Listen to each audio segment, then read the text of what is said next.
Thank you, everyone, for being here today. My name is Afrida Rahman Enyart. I am a scientific liaison here at Proteintech, and we're really excited to be hosting our first ever Gut Microbiome Brain Access Early Career Researcher event.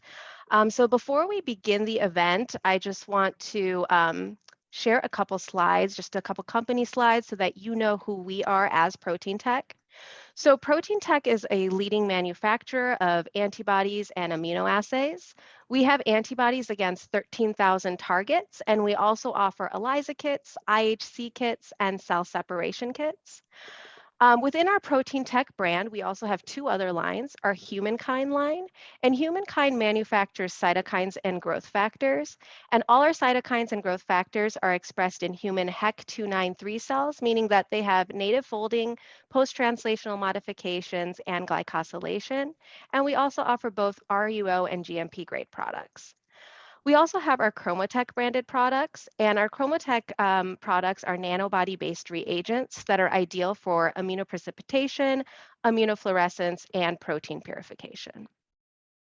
So what makes Proteintech different from other companies is that we manufacture our products in-house and sell directly to our customers, meaning that you won't see our Proteintech products under any other company's name. We also are very transparent when it comes to our product performance. So we offer original validation data and also are informative about our quality control. So with that, I want to go ahead and start our event for today. So our Gut Microbiome Brain Access ECR event. And I'm really excited to introduce our event chair and moderator for today's event, Dr. Sierra Simpson. So Dr. Simpson is the CEO and founder of Brilliant Biome, which is a microbiome-based precision medicine platform. She founded Brilliant Biome in late 2020 after completing her PhD in microbiome neuroscience and computational biology at the Scripps Research Institute. In tandem with starting the company, she has continued her work in the gut-brain axis as a postdoctoral scholar in the laboratory of Dr. Oliver George at UCSD. Dr. Simpson is interested in integrative medicine and connecting how the microbiome plays a larger role in mental health and physical well-being. So with that, I will let Sierra take it away and introduce our first speaker. Thank you so much, Sierra, for being here. Oh, thank you so much for that kind introduction. Welcome, everyone. I'm looking forward to moderating this session that includes a variety of talks covering a myriad of ways of how the microbes that live within us communicate with our brain and impact our health, behavior, and metabolism. We all know the importance of the microbiome, but today we delve deeper into how we can leverage the microbiome as a translational target to better health outcomes.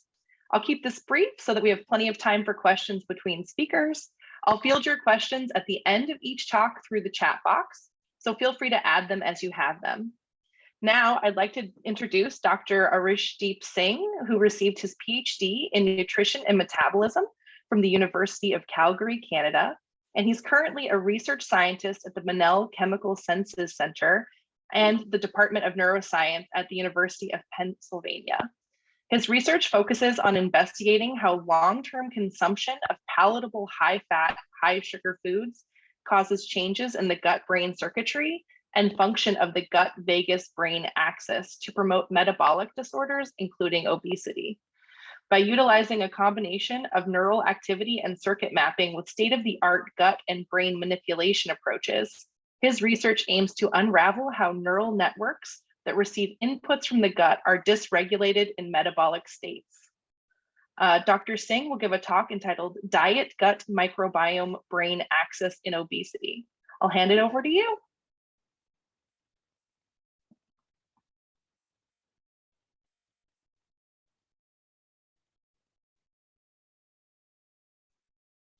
Okay, everyone can see the slides and hear me okay? Okay. Yep, you're good.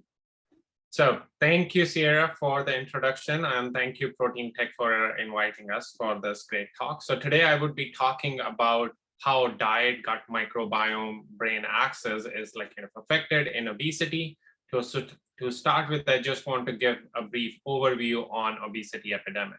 So starting from 1990s, when we have like very minimal obesity prevalence in United States, to 2010, each state, the prevalence of obesity has been continuously increasing, which is a big concern for our healthcare costs.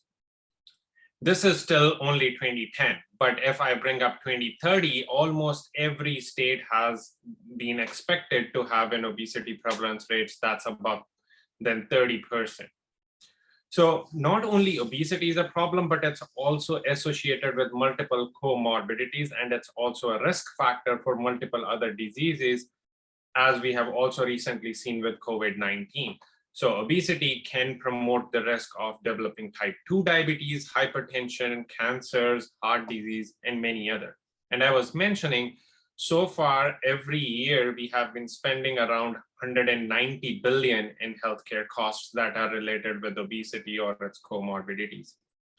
Currently, there are no effective treatments against obesity, primarily because the mechanisms that underlay the onset of obesity remains unclear. And some of those we will try to like kind of unravel today. So in like simple terms, what we have been looking in for body weight regulation is what the amount of calories you eat versus the amount of calories you burn. So it's the energy balance. So if you eat more calories and do not burn to the same extent, you would probably gain more weight, versus if you eat less calories and burn more calories, you would have a weight loss. However, what we have seen over the year is that overeating is the main cause of obesity, and it's primarily the overeating of processed foods that are high in fat and sugar. And if we compare our diet portions from 1950s to what we are like consuming these days, our portions onto what we eat in terms of these processed foods have quadrupled. So the underlying biology behind how these foods are like kind of affecting us is very complex. So the satisfaction that we get from eating any particular food decreases as our BMI increase. BMI is the body mass index. So as you increase on your body weight, the satisfaction that you would eat from a smaller portion of meal decreases, whereas the wanting for that particular food increases, and especially in terms of high fat and high sugar diets. So it's this disrupted physiological signaling that promotes hunger more compared to your feeling of fullness, which decreases over time. So that's where the goal of my research comes in, to understand the neurobiology of this energy regulation and then come up with behavioral strategies that would prevent weight gain or treat obesity. Before we go in there, for our audience, just to know on what we should be eating. So as per the dietary guidelines for Americans, we have been recommended to consume our calories, which are around 10 to 35% from proteins, and then 45 to 65% calories from carbohydrates, 20 to 35 from fats, and as recommended, we should also be consuming around 20 to 30 grams of dietary fibers on daily basis. However, what we are currently doing, I'm just gonna start with this survey, which was done before like kind of coming up with these next dietary guidelines, is if you just focus on these top three: fruits, vegetables, and grains. As shown in the graph, we have seen that the numbers, which are around 60 to 80% of the population, are consuming less than what's recommended in terms of your vegetable, fruits, and total grains. And these are the dietary products that are mainly the sources of dietary fibers. But instead, what we are consuming more is, if you look onto the bottom, in terms of sugar, saturated fatty acid, and sodium, and look onto these numbers. So around 70 to 90% of our population are consuming these macronutrients more compared to the healthy ones. Now, if you previously don't know, I'll just put a comparison to what our ancestors were eating and to what we are eating now, along with our dietary guidelines. So proteins, as we are recommended to eat 10 to 35%, our ancestors, who we say like have a Paleolithic intake, were consuming around 37% of their diet from protein. and we are at 15%. Carbohydrates, they were at 41%, we are at 52%. Again, like more sugars. Fat, they were at 22% calories, and we are on the higher end at 33% calories. Whereas interestingly, if you look onto the fiber intake, they were consuming 104 grams of fiber on daily basis because the diets were like a lot more fibrous, whereas our diets are a lot more processed. So we are not even consuming 20 to 30 grams on daily basis and are ending up consuming 15 grams on daily basis. Why are these fibers important? Many of these fibers, especially the fermentable fibers, are naturally present in onions, garlics, raw bananas, and asparagus. And they are the one that have been shown through multiple studies, including my own, to produce satiety effects and reduce the hunger. So these dysregulations that happen in obesity have been shown to be reversed by some of these dietary changes.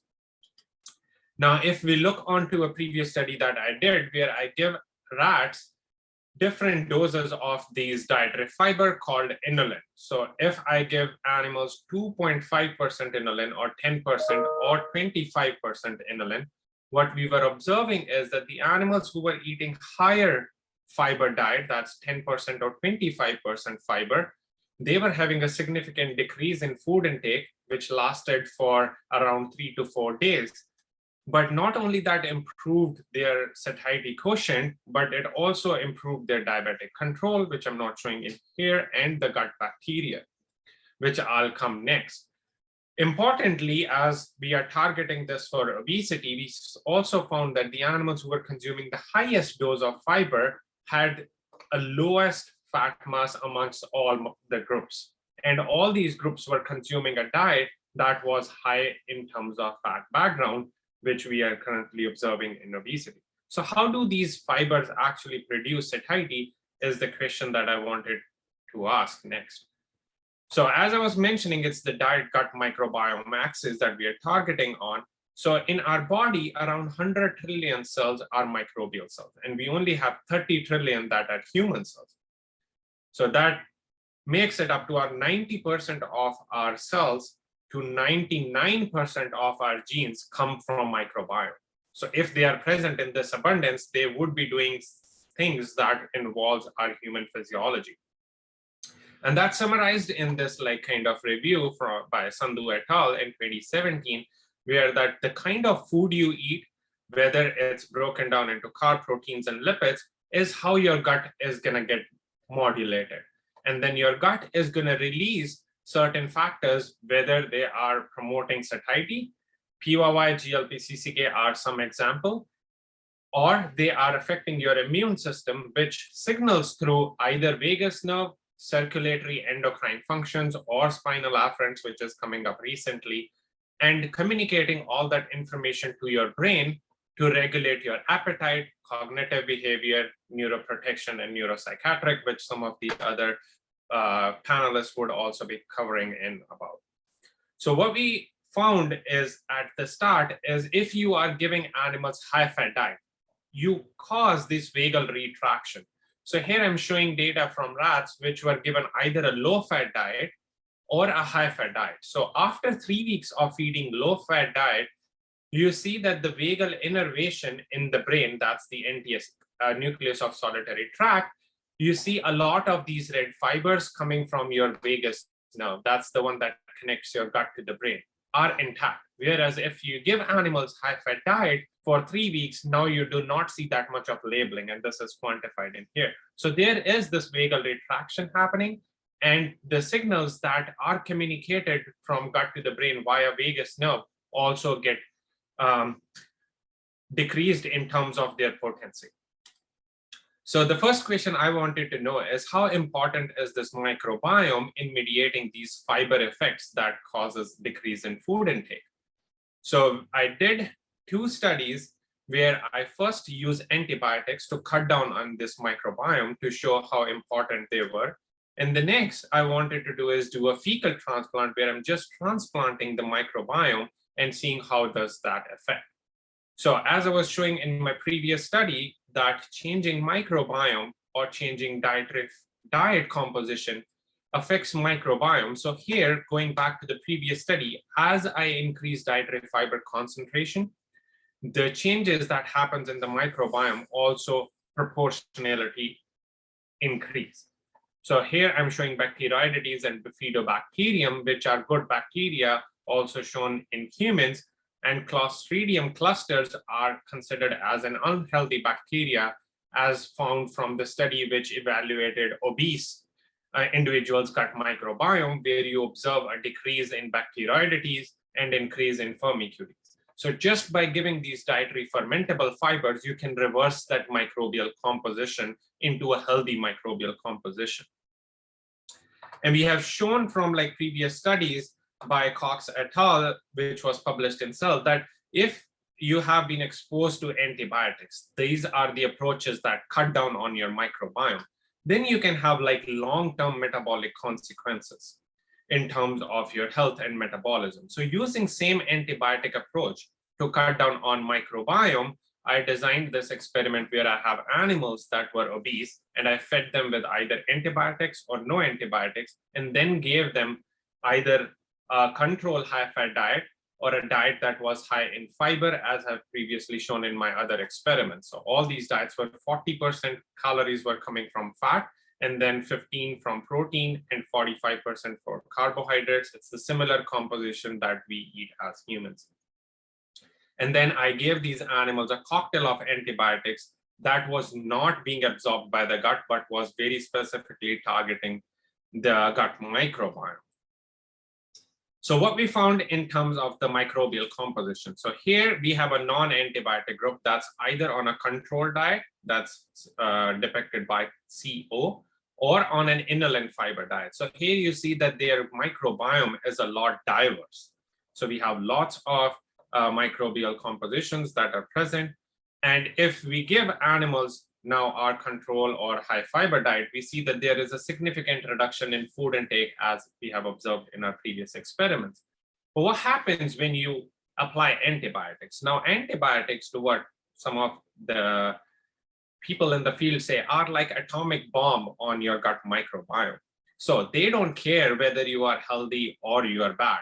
They cut down on the bacterial compositions irrespective. And if we look onto the microbial diversity, now we have very limited microbial diversity after we have given animals these antibiotics. Now, previously, as we were seeing a huge decrease in food intake, giving antibiotics and cutting down on microbiome also cut down on the decrease in food intake you would observe in an individual that is consuming a high fiber diet, suggesting that these microbiome are actually necessary to have that significant decrease in food intake. Other interesting studies by Redura group in 2013 show that if you have a microbiome from like an obese twin versus a lean twin, and if you give them to a germ-free recipient mice and keep them on the same diet, the animals who have microbiome from an obese individual would tend to gain a lot more body weight compared to the one that is getting a microbiome from a lean individual. Applying similar concept to find out whether these microbiome are sufficient to cause those satiety effects that we see with dietary fibers, I designed an experiment where I have donors eating high fiber diet or control diet, and I took microbiome of those donors and then transplanted into the animals who are eating the same controlled high-fat diet, but have the microbiome from either the animals who were eating controlled diet or were the ones that were fed fiber diet, and then kept both the recipients groups on the controlled diet. And what I found was that just the microbial transplant, I was able to recapitulate the effects of inulin fiber in terms of decreasing food intake. So compared to the control animals who had a microbiome from controlled diet, high-fat diet-fed animals, they tend to eat more comparison to animals who had microbiome from animals who were fed a high-fiber diet, just on the normal control diet. So coming back to how these effects are being translated, we know that microbiome dose dependently also stimulate the circulations of your gut hormones like CCK, GLP, and PYY. So when we looked onto throughout the gut, we see that as you increase the dose of fiber, you dose dependently increase the abundance of these gut hormones or their transcripts in the gut. So in the lower gut, like cecum or colon, which is your distal gut, as you increase the dose of fiber, like 25%, you see a significant increase in CCK, PYY, and pro-glucagon. I'm not showing as part of, because of the time crunch, but we did more studies where we blocked signaling of all these hormones, and we found that the signaling that's happening through the gut via these hormones are very much dependent in terms of the microbiome. Next, we wanted to know is, can microbiome also transfer the effects that we are seeing on these gut microbiome independent of the diet? So what we did is we looked onto the donors that were actually fed a control or a fiber diet, and we see a significant upregulation in their PYY levels, as I was suggesting from my previous study. But just the microbial transfer without any providing them the high fiber diet, just the microbial transfer was enough to cause the significant changes in increased levels of the satiety hormones like PYY, which are causing decrease in food intake. The other mechanism we wanted to test on is how is this vagus nerve being involved in communicating all these signals from the gut to the brain. There have been recent studies suggesting that gut microbiolites are signaling through vagus nerve or can stimulate vagal neuron activity to cause changes in vagal signaling. So we in our lab wanted to test whether vagus nerve is necessary for these fiber and microbiome effects. So we use this approach called CCK saporin approach in the vagal nodose ganglia by injecting CCK saporin that specifically ablates neurons that innervate the gastrointestinal tract.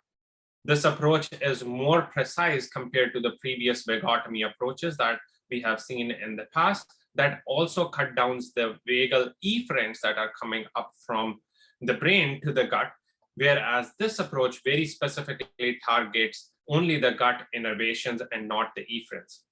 And when we give animals who are either given saporin, which do not cause this neuron ablation, if you give them gut hormones like CCK, the animals cause a significant decrease in food intake, or if you give them GLP-1, that's glucagon-like peptide, then also you see a significant decrease. But when you cause this vagal deafferentation, now in these animals that had CCK saporin in the nodus, they do not respond to CCK or GLP that's released from the gut. Following similar approach, I have these two groups that either got saporin or CCK saporin into their nodose ganglia, and I wanted to test whether the signals like PYY or GLP or CCK that are released because of the fiber intake are also abolished in these groups. So I have two groups.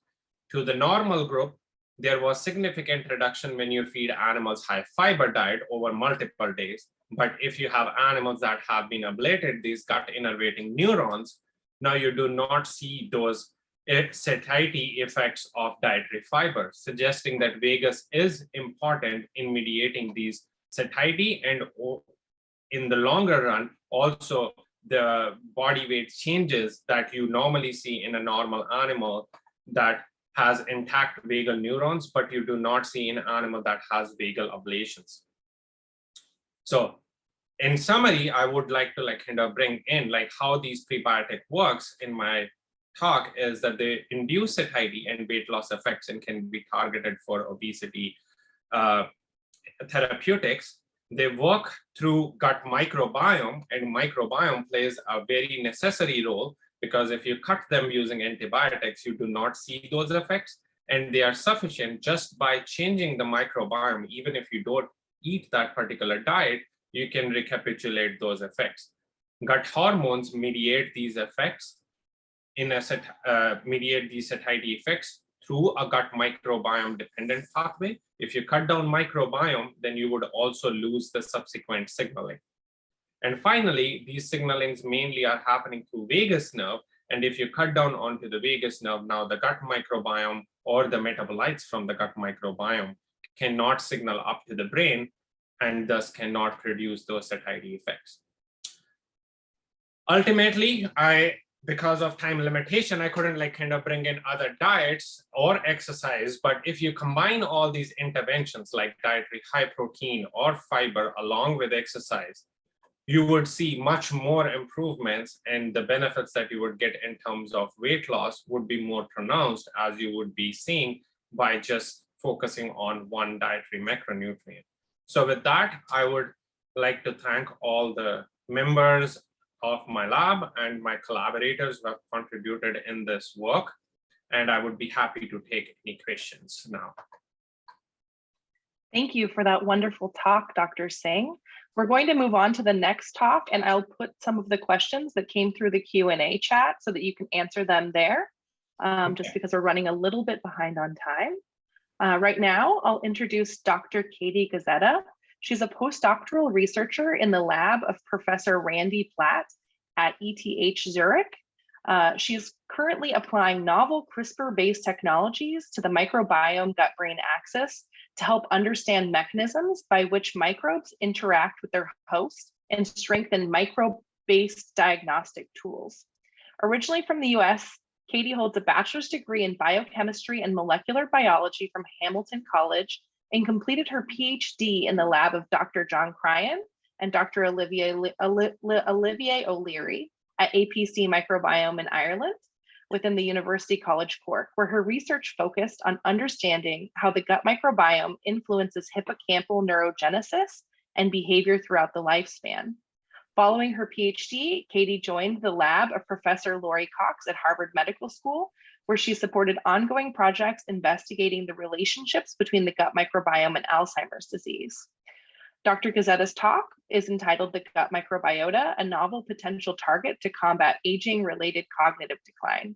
I'm excited to learn how our bugs may improve our brain over time, Katie, so I'll hand it over to you. Thank you so much, Sierra. I just want to confirm that you can see my screen right now. Yep, we can see you and we can hear you. All right, perfect. Yes, so let's dive right into my talk titled The Gut Microbiota, a Novel Potential Target to Combat Aging-Related Cognitive Decline. So as we learned about earlier, we're not all human cells in our body. We're actually full of different microbial cells. In fact, they make up most of the cells in our body, although they're much smaller than our human cells, so we can't really see that when we look at someone. And just to put this thought in your head, humans have never existed without a gut microbiota. So they've been our constant companions throughout lifespan, or throughout our history and also throughout our lifespan. There's a lot of different factors that can influence the gut microbiota. Arashdeep talked earlier about diet having a really big role on the bacteria, the composition of these bacteria in our gut, and also what this means for our health. Today, I'm going to talk about aging and how the gut microbiota may be influencing how we age. Just briefly, what is aging? It's this gradual deterioration of multiple processes in our body, and you can see it throughout different places that you look in the body, including in the brain and the cardiovascular system, as well as the gut and the immune system, where you have a lot of immunosenescence occurring over aging processes. And within the gut microbiome, we can see a lot of changes that occur in aging. And some of these changes are linked to healthy aging, and some of these changes are linked to unhealthy aging. There's specific bacterial strains and species, such as those that you can see in my group 3 slide here from Tarini Ghosh's really good review on the gut microbiota and aging. These bacteria, such as Akkermansia, Odoribacter, these bacteria increase with age and are also shown to be associated with healthy aging. But there's some bacteria that increase with age and are associated with unhealthy aging. So we can begin to ask ourselves, why do people age differently, and what might the gut microbiota be doing during this aging process to potentially drive aging in a healthy direction or in a not so healthy direction? And a lot of the fundamental work for this came out of the ElderMed study, which was a big study The first of its kind, looking at a clinical data set of hundreds of elderly individuals, showing that changes in the gut microbiota correlate with health and frailty in the elderly. What we can see from some early studies in this field is that when you transfer microbes in a fish model from young fish or age-matched middle-aged fish to middle-aged fish, those fish that received microbes from young fish actually outlived their counterparts. So this is the first real evidence showing that the gut microbiota could actually be extending your lifespan. And we also see that the health span, so how long you stay healthy for, might also be extendable through the gut microbiota in this progeroid model, where they also had a similar transfer of microbes to demonstrate that when you implant microbes from healthy wild type mice into this progeroid mouse model, you actually allow them to have an increased health span compared to their peers that receive microbes from progeroid mice. Let's talk about the microbiota gut-brain axis. There's a lot of different mechanisms by which these bacteria have been demonstrated to influence the brain. Earlier, we heard about the nervous system and the vagus nerve, which I will bring up also later. There's also a ton of metabolites that these microbes are churning out as they digest our food and break down existing metabolites into different metabolites like short-chain fatty acids and tryptophan into indoles and such. There's also a strong ability for these microbes to prime our immune cells, especially in early life, but also throughout your lifespan. So perhaps they could be contributing to immunosenescence that occurs with aging. We also know the gut microbiota can play a role in hormonal signaling and also including how our body responds to stress and adrenaline. When you look at the healthy microbiota gut-brain axis, you can see that the microbes are playing active, healthy contributions to their host, including producing short-chain fatty acids, which are really important signaling molecules that can prime the immune system to respond to different cues in healthy ways. You can see that there's a functional intestinal barrier with a thick, good mucus layer.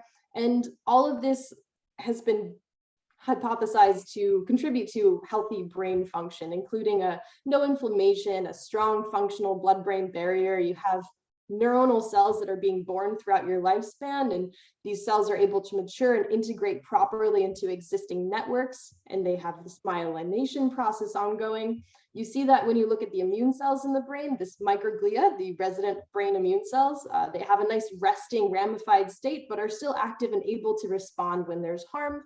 And all of this contributes to having a normal cognitive function. Now, during aging, a lot of these processes are disrupted, and whether they contribute to one another in a bidirectional sense, or perhaps one aspect might contribute to the other in a directional sense, in a singular fashion, is largely unknown, but we're beginning to understand this more as we investigate it further. So first of all, there's a huge disruption, like I mentioned earlier, in the composition of the gut microbiota, but also in the function that these cells are able to perform within our body. You can see that the intestinal barrier is impaired and more permeable to pathobionts. This also might be contributing to the fact that the immune system is disrupted during aging processes. And all of this is related to the fact that the brain, as you age, has processes ongoing, which relates to cognitive decline. And you can see in this figure here that we see impaired brain barrier function, a demyelination of our neuronal cells, decline in these proliferation and integration of neurons in the hippocampus. You have increased activation of those resident microglia immune cells and also increased inflammation throughout the brain. So this is what happens, what we think is happening in the body as you age to the gut-brain axis. Now we know that the gut microbiota is really important for host health. From some studies looking at the immune system and transferring microbes from aged mice into young mice, we see that there's a big reaction in the immune system to this process. So when you give germ-free mice that have never had microbiota, the microbes from aged mice, their immune system responses more similarly match what we see in our aged mice compared to our young germ-free mice. And we talked about diet earlier. Arashdeep mentioned a few different prebiotics and fibers. So we also know that specific dietary interventions might be able to counteract neuroimmune processes that are declining with aging as well. So that brings me to some research that I conducted during my PhD that I would like to share with you today. This research was co-first authored with my peers Marcus Buma and Thomas Bastiansen, and it's titled Microbiota from Young Mice Counteracts Selective Age-Associated Behavioral Deficits. What we were wondering in this paper is what happens when you transfer the microbes from a young mouse into an aged mouse? Can the microbes counteract this aging process that we see, and what does that mean for these mice? So that's exactly what we did. Over a number of weeks, we transferred microbes from young mice into aged mice and also into young mice so we can observe the effects between our young mice. We transferred microbes from young mice to aged mice and also from aged mice or young mice into their age-matched counterparts so we can see what happens with normal aging to control also for that fecal microbiota transfer. So we did that over a series of weeks and we tested their behavioral outputs and cognition and anxiety and their ability to learn in a new environment. And we also looked at their immune system and different parts within the brain, which I'll talk about now. I think the most exciting part of this study is that we found that when aged mice received microbes from younger mice, which you can see in this orange column here, they actually appeared to learn better and also remember better when you look at long-term spatial memory than aged mice that just received microbes from other aged mice. So this is really neat evidence that the microbiota might actually be able to reverse some of the cognitive deficits that we see in aging. And just briefly, this Morris water maze test, what you do is you place a mouse in this kiddie pool, basically. They're naturally good swimmers. And over a number of days, you can train them to find a hidden platform. And the idea is when they find that platform earlier, they've learned where it is using these spatial cues that we've set up around the room. We also looked at anxiety-like behavior using this elevated plus maze, where mice are able to just explore for 5 minutes their environment on this plus-shaped maze. And mice, being prey animals, like to typically hide in these closed arms, but when they're less anxious, they also wander out into the open arms. And interestingly, we didn't see an age effect here of anxiety, but we did see that our aged mice actually spent more time in the open arms than either of the other groups, which indicates that they might be less anxious than both the young or the other aged mice that just received age-matched microbiota. Like I showed earlier, we did a number of different behavior tests, and some of them we actually didn't see an effect in, which this was a largely exploratory trial. So it seems that certain behaviors are responsive to this gut microbiota transfer in aging, well, this effect might be limited. So we're also wondering, what is the mechanism? How could these microbes potentially be driving this improvement in cognition? And immediately what I was thinking is perhaps it could be hippocampal neurogenesis, that process of the birth and integration of neurons in the hippocampus, which is a region really important for cognition and memory. So I looked at neuron survival in the hippocampus, which is this highlighted green part here. And while we saw a big decline in neuron survival occurring with aging, when we gave our aged mice a young microbiota transfer, this actually wasn't reversed, which could indicate that perhaps there's other processes of neurogenesis that might be affected, but we only looked specifically at cell survival here. This also shows that some phenotypes of the aging brain are not rescuable by microbiota transfer from a young mouse. So there are limitations. Next, we wanted to look further at the immune system because of those previous papers that I had showed you. So we looked at those microglia cell in the CA1 region of the hippocampus, which is also very important for the spatial memory processes.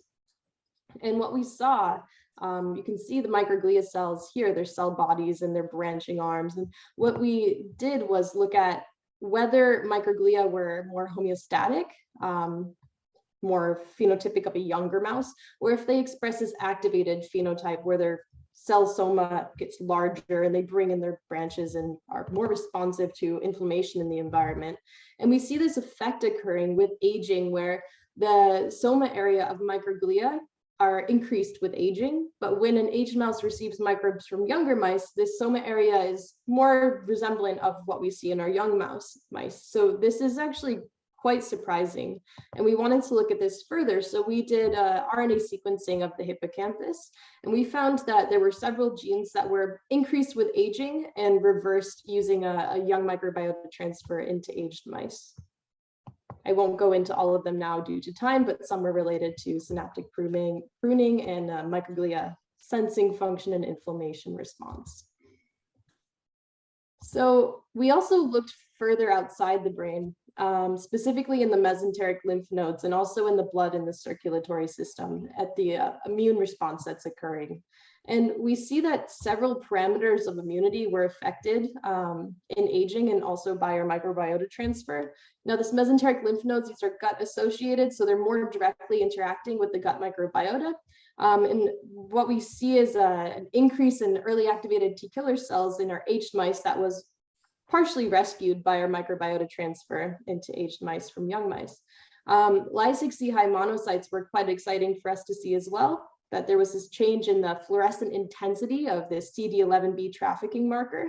In aged mice, we saw that this marker was less intense, whereas this was rescued by our young microbiota transfer into aged mice. And I want to highlight this because we know that these cells are actually able to traffic from the gut up to the brain. And we see that they're important for cognitive impairment and rescuing cognition through gut microbiota directed means. Though this was not directly reflected in our circulation analysis in the blood. We also looked at metabolomics in the hippocampus, and we found that there were 35 metabolites that were altered in aging between our young mice and our aged mice that were also rescued by our young microbiota transfer from young mice into aged mice. And you can see that in this graph here. Some of these metabolites have been demonstrated to have beneficial effects in cognition, such as the ones that I've pulled out here. But for time's sake, I will continue. Overall, what we saw was that during the aging process, there's an alteration in the gut microbiome, an increase in inflammation in many different places, including in the gut and the brain.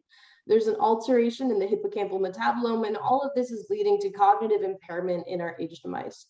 But when you give a microbiota transfer from young mice to our aged mice, you're actually able to reverse some of these aspects, including improving spatial learning and memory processes, reducing the activation phenotype of microglia in the hippocampus, and also reversing some genes that are indicative of a responsive inflammation response in the microglia.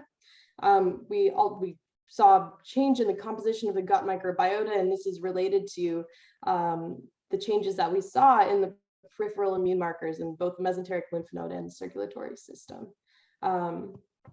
So let's break down the mechanisms a little further, because while our study was only published last summer, there's actually been a few further studies that have dug a little deeper into our findings using their own studies. So I wanted to bring this slide back up and just discuss what they found and really highlight what we know now.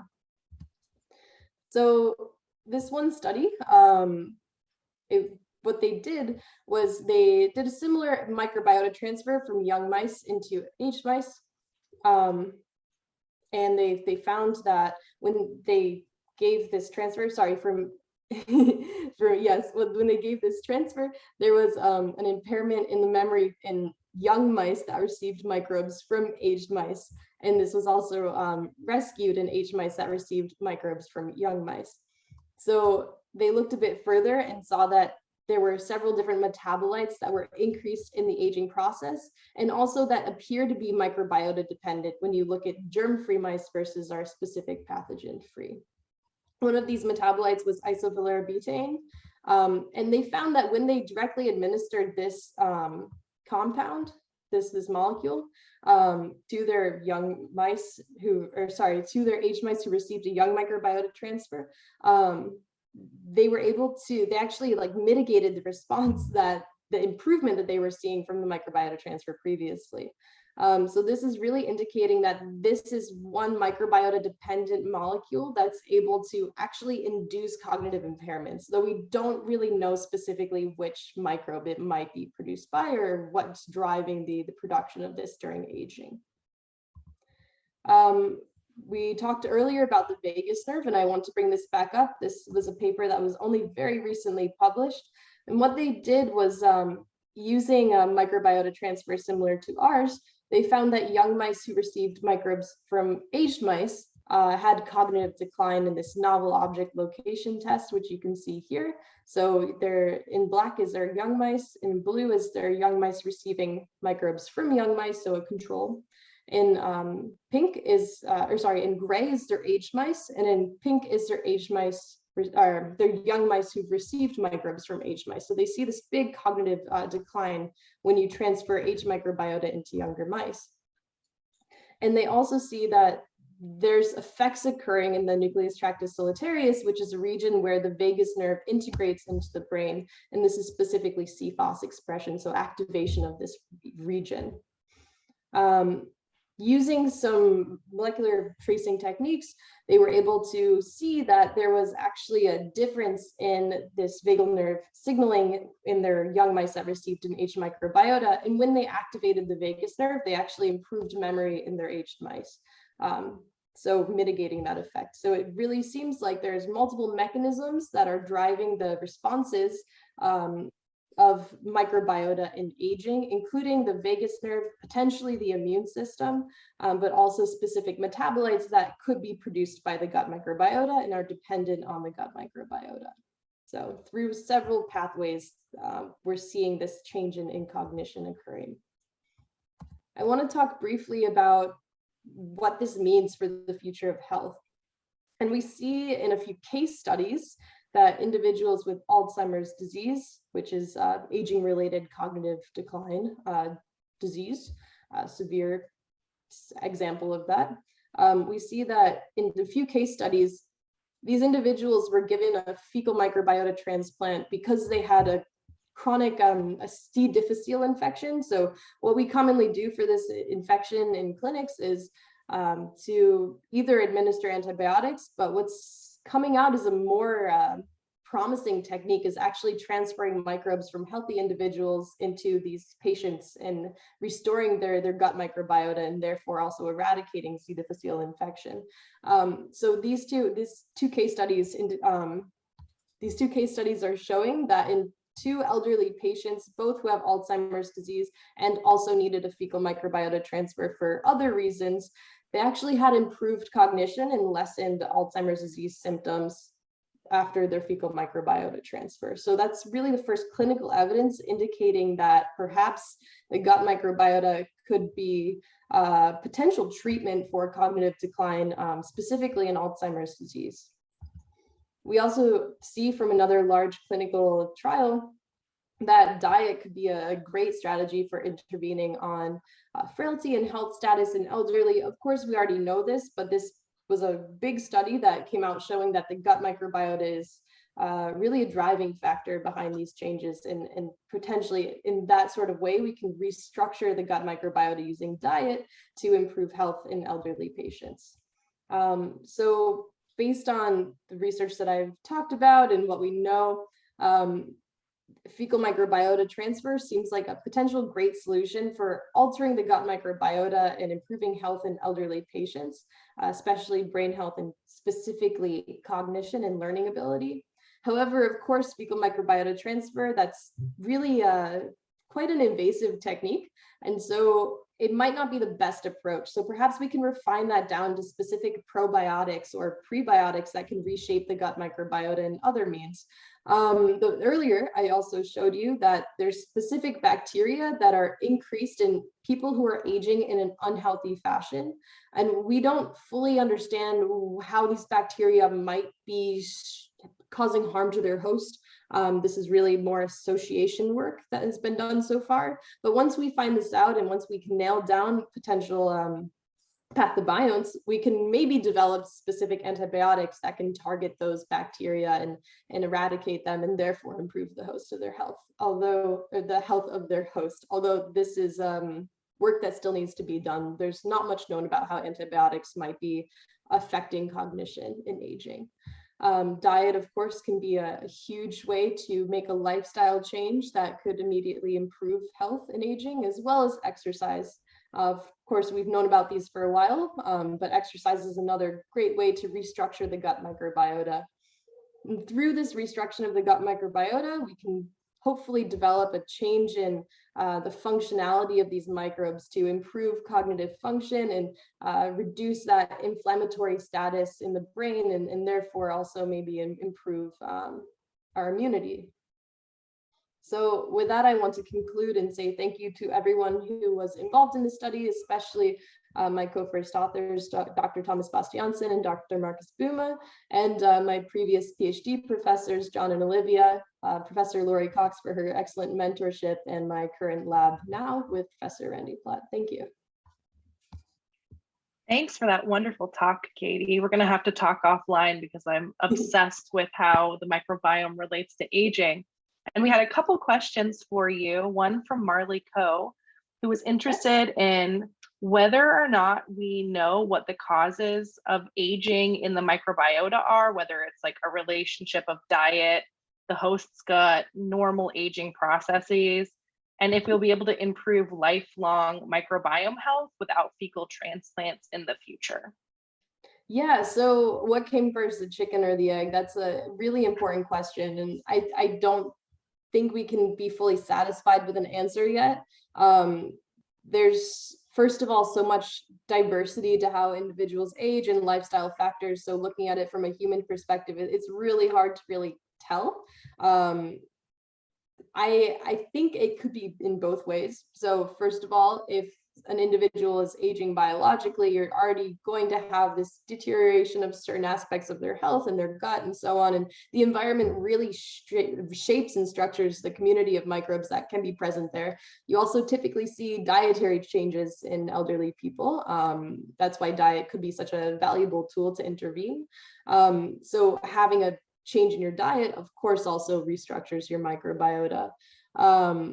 But there might also be instances where you have a bloom in a pathogenic bacteria that could disrupt the barrier function of your gut, and therefore also make a niche for more bacteria that are more prevalent in unhealthy aging to start to invade as well. So we don't have a concrete answer yet, unfortunately. I think it's actually probably a combination of both and diverse in processes. And I've forgotten already the second part of the question. I think it was about FMT. I think it was about FMT, if we'll be able to improve lifelong microbiome health without FMT in the future. I think you touched a little bit about dietary changes and potential supplementation, but we'd love to hear more. The process of FMT, like I said, it's quite invasive. We don't need to go into those details, but you're welcome to look them up online. I think the ultimate goal is to really refine FMT, to really narrow down, is there a certain probiotic or maybe a combination of beneficial bacteria that we can intervene with, or maybe we can do fiber capsules or something like this, but this hasn't fully been demonstrated yet, and especially in clinical trials, though we do see that there's a strong potential of diet and so on. Yeah, it'd be great to get away from needing an FMT. But for now, it's also not approved for this use anyways. So. I think we're also still learning about engraftment and how long FMTs may even last, and other things that are coming along with the FMT. You know, the microbes aren't isolated in that microbial soup. So this is true. It's complicated, but you're working at it from all directions. So yeah, I'm excited to see where it goes. What makes the best donor as well? So should we be having the two of the best world athlete, or maybe even taking a transfer from yourself 40 years ago and preserving it and then having it later on might be the best solution. So we don't know yet. Exactly. Well, thank you. It was very interesting. You have a couple more questions in the Q&A, but I'm going to move on for time purposes. Thank you. Thank you. Now I'd like to introduce Dr. Marie Hanscom. She received a dual bachelor's in anthropology and biological sciences from the University of Tennessee at Knoxville, and her PhD in molecular medicine from the University of Maryland in Baltimore. Currently, Dr. Hanscom is a postdoctoral fellow in the laboratory of Dr. Brian Gulbrandsen in the Department of Physiology at Michigan State University. Her focus is on the gut-brain axis dysfunction in the pathogenesis and progression of traumatic brain injury and inflammatory bowel disease, understanding how the nerves and perivascular adipocytes interact to regulate blood pressure and how enteric glia regulate GI motor function in health and disease. Her talk is entitled The Gut-Microbiota-Brain Axis in TB and Traumatic Brain Injury. I'm excited to see how we're looking at inflammation across different disease states, from obesity to aging, and now moving on to TBI. I'll hand it over to you, Dr. Hanscom. Thank you. Thank you so much, Sierra, and thank you all for joining us today. This is a really exciting panel, and I'm really excited to be here to share basically an overview on where we are in the TBI field in regards to gut microbiome brain axis, where I feel we are maybe just a tad bit behind where everybody else is, but give us 1 or 2 years and we're absolutely going to be catching up with all of you. Just change this. Okay, so TBI is a form of acquired brain injury. So acquired brain injury is broken up into down into traumatic versus non-traumatic. So traumatic brain injury, or TBI, would obviously be falling into that traumatic category. And it is injury or damage to the brain that's a result of an external mechanical force. So that can be in the form of falls, violence, assaults, motor vehicle accidents, gunshot wounds. And I really want to emphasize here that although people tend to think of TBI as just kind of a one-hit event, TBI is not a static acute event. It actually is a progressive injury and disease, and patients do suffer from long-term consequences of TBI. And this includes cognitive dysfunction, impairments in motor function, changes in sensory perception, sleep patterns, personality, social behavior, as well as increases in anxiety and depression, impulsivity, and emotional dysregulation. And TBI patients also suffer from a number of chronic health problems, and that includes an increased risk of seizures and infections, and also increased risk of neurodegenerative diseases as well. So all of this culminates in the long term in a decrease in the quality of life and the life expectancy for our patients. And for a lot of years in TBI, the field was focused primarily on the brain, and understandably so, because that is where the initial insult is occurring. However, what we do now acknowledge and are looking into is the effect of TBI outside of the brain on the rest of the body. So TBI does result in peripheral organ dysfunction, and that can be in the form of cardiovascular dysfunction, respiratory dysfunction, or what I'll be speaking to today, gastrointestinal dysfunction. And just to dive a little bit deeper into the pathogenesis of TBI, TBI is characterized by primary and secondary injuries, with the primary injury being the local and rapid tissue damage that occurs at the site of the injury as a direct result of that mechanical insult. And that includes necrosis and edema. Whereas secondary injury are the delayed molecular and cellular changes that are occurring following that initial injury, that primary injury, including neuronal cell death mechanisms and inflammatory mechanisms. And this secondary injury processes can, they initiate within minutes of that primary insult and can persist for potentially years following that primary insult. So these primary and secondary injury processes culminate in the long term in chronic neuroinflammation, progressive neurodegeneration, persistent cognitive and motor function deficits, and as I alluded to earlier, a decrease in life expectancy. So what myself and a few other scientists in the TBI field are trying to do now is to place where peripheral organ dysfunction falls into traumatic brain injury and TBI progression. So in regards to the gut, how does TBI result in GI dysfunction, and how does this TBI-induced GI dysfunction or later enteric challenges then go on to affect the secondary injury processes and long-term outcomes? And then also, can we potentially target the brain for therapeutic intervention by targeting these peripheral organ systems? Because currently, as of this moment, we really have limited options for intervention. There are currently no FDA-approved interventions specifically for TBI. We're mainly treating the symptoms of TBI. So we do know that TBI does result in gastrointestinal dysfunction in our patients. So patients in the clinic manifest with symptoms of constipation and diarrhea, intolerance to feeding, vomiting, weight loss, and GI bleeds. And these symptoms are underlined by dysfunction in the form of malabsorption, dysmotility, mucosal injury, increased permeability, and what I'll be focusing on today, dysbiosis. And I won't spend too much time dwelling on this because my previous speakers have done such an excellent job already bringing this up and addressing it. But the brain and the gut are connected by bidirectional communication pathways that can be broadly broken into neural and systemic pathways, with the neural pathway being comprised of the autonomic nervous system, sympathetic and vagal innervation, both to and from the gut, and the sympathetic pathway being comprised of all of the components that can be circulated throughout the body through the circulatory system. So that includes the HPA axis, immune cells as part of the systemic immune response, chemokines, cytokines, and then any microbial products and metabolites that make their way into the circulation as well. So in regards to the microbiome, there's really three key things here. And I'm focusing on microbiome, not microbiota. Obviously the microbiota would include viruses, bacteriophages, yeast, and fungi that are also present, but today we'll be focusing just on the microbiome. So there are really three key components to having a healthy microbiome. And that is having diversity within the species that comprise or colonize the gastrointestinal tract. You need to have commensal bacteria present, so helpful bacteria over pathogenic or opportunistic bacteria.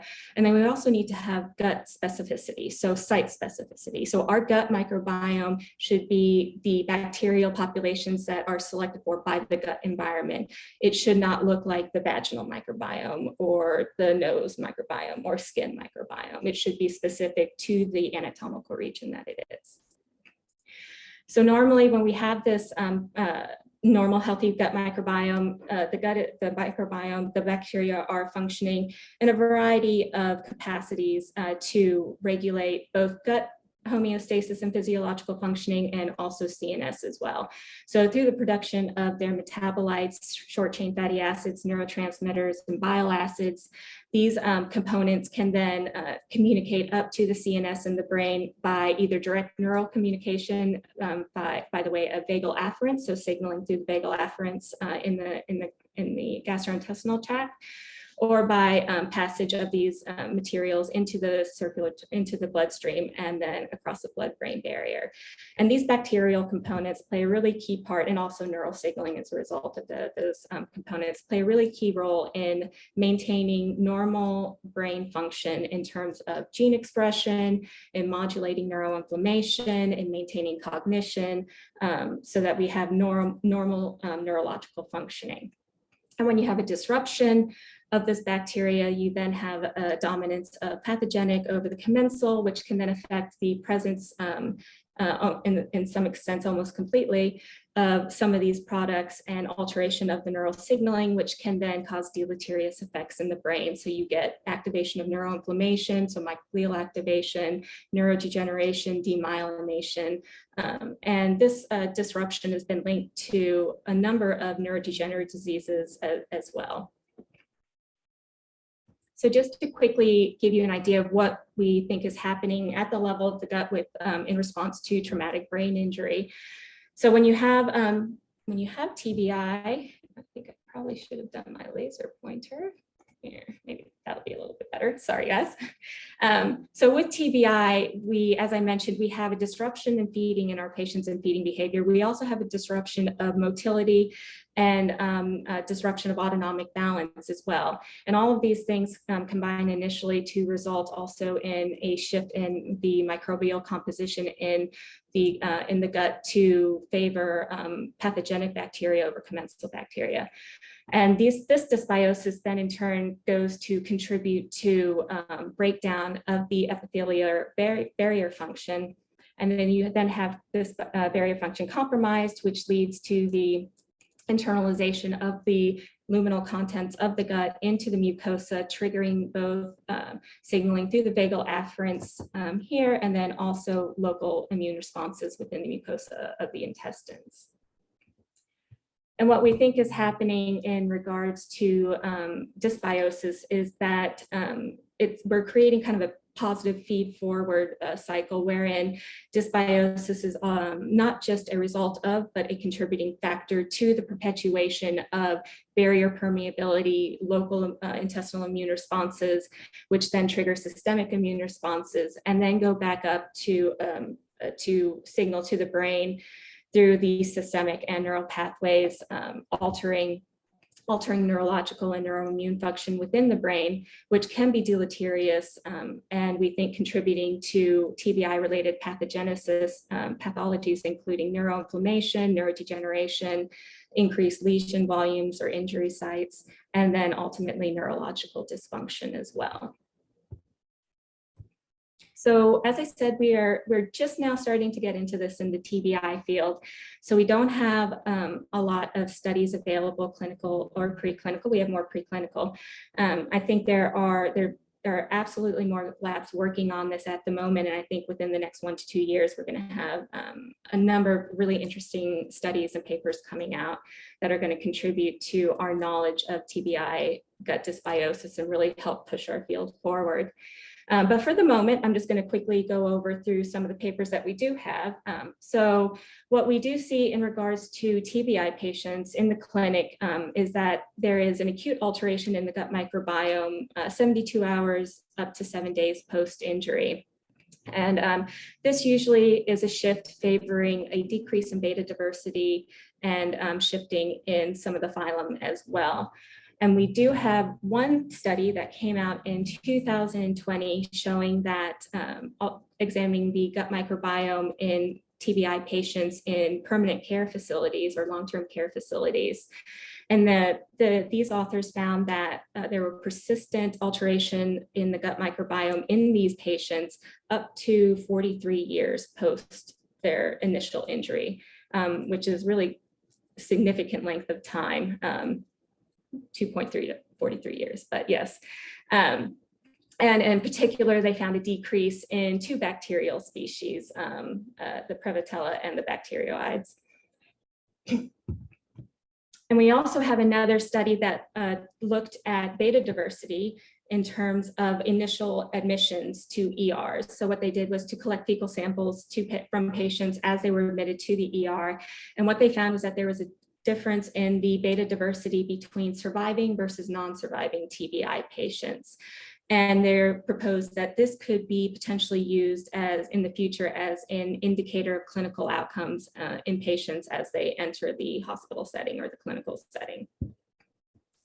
And then just recently, we have a group led by Sonia Villapola, who put out a paper, a pilot study looking at athletes, actually young athletes, young male athletes, football players in the US and concussion. And what they found was that in these 4 male football players with a concussion, that there was an alteration in the gut microbiome following that initial concussion, in particular decrease in just 2 specific bacterial species. But again, this is a pilot and it's pretty exciting that we're starting to get into some of the more mild forms of injury as well, because anybody who's familiar with American football and sports worldwide as well, the effects of mild TBI were largely discounted for a number of years in the TBI field. And we're now coming to acknowledge how just detrimental mild TBI is and repeated mild TBI is. And that's really important for our patients for us to see that.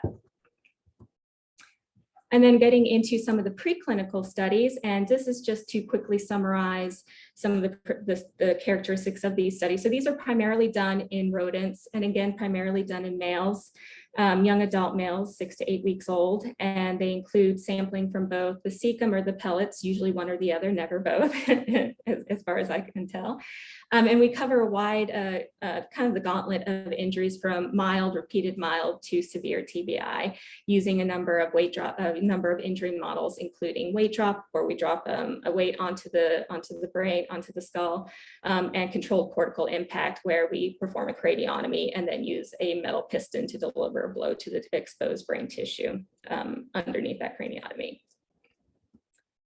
And what we're finding from our preclinical studies is actually a lot of variability at the moment. So hopefully when we get more studies out here, we'll be able to clarify a little bit better what's going on at the level of the gut in terms of the exact changes in the microbiome that are occurring. So there is reported decrease in beta diversity, which we also see in clinical patients. The alpha diversity is a little bit challenging in that in some cases it's not changed. In some studies it is changed. In some studies it's not changed until later in the time frame of TBI, more chronic TBI, so after 3 days of TBI. But we do see changes in pretty much all levels of the microbiome, from the phylum down to the species level. And I won't list all of those and go into all of those changes either, because nobody wants to hear me laundry list them. But I will acknowledge, for those of you who are purists, I know that they updated the nomenclature for bacteria back in October and December. I have not adjusted to that yet. So this is the older nomenclature. So we do have transient and temporal shifts in beta diversity, as I said. And we do see in particular studies, some studying only acute, some studying only chronic, that at both of those stages, we are seeing changes in the microbiome regardless. So even down to the species level.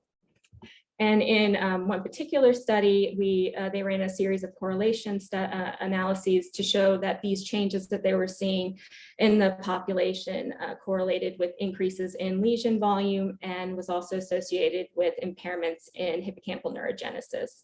But of course, as we all know, that's a correlation and not necessarily causation. So that needs much further investigation.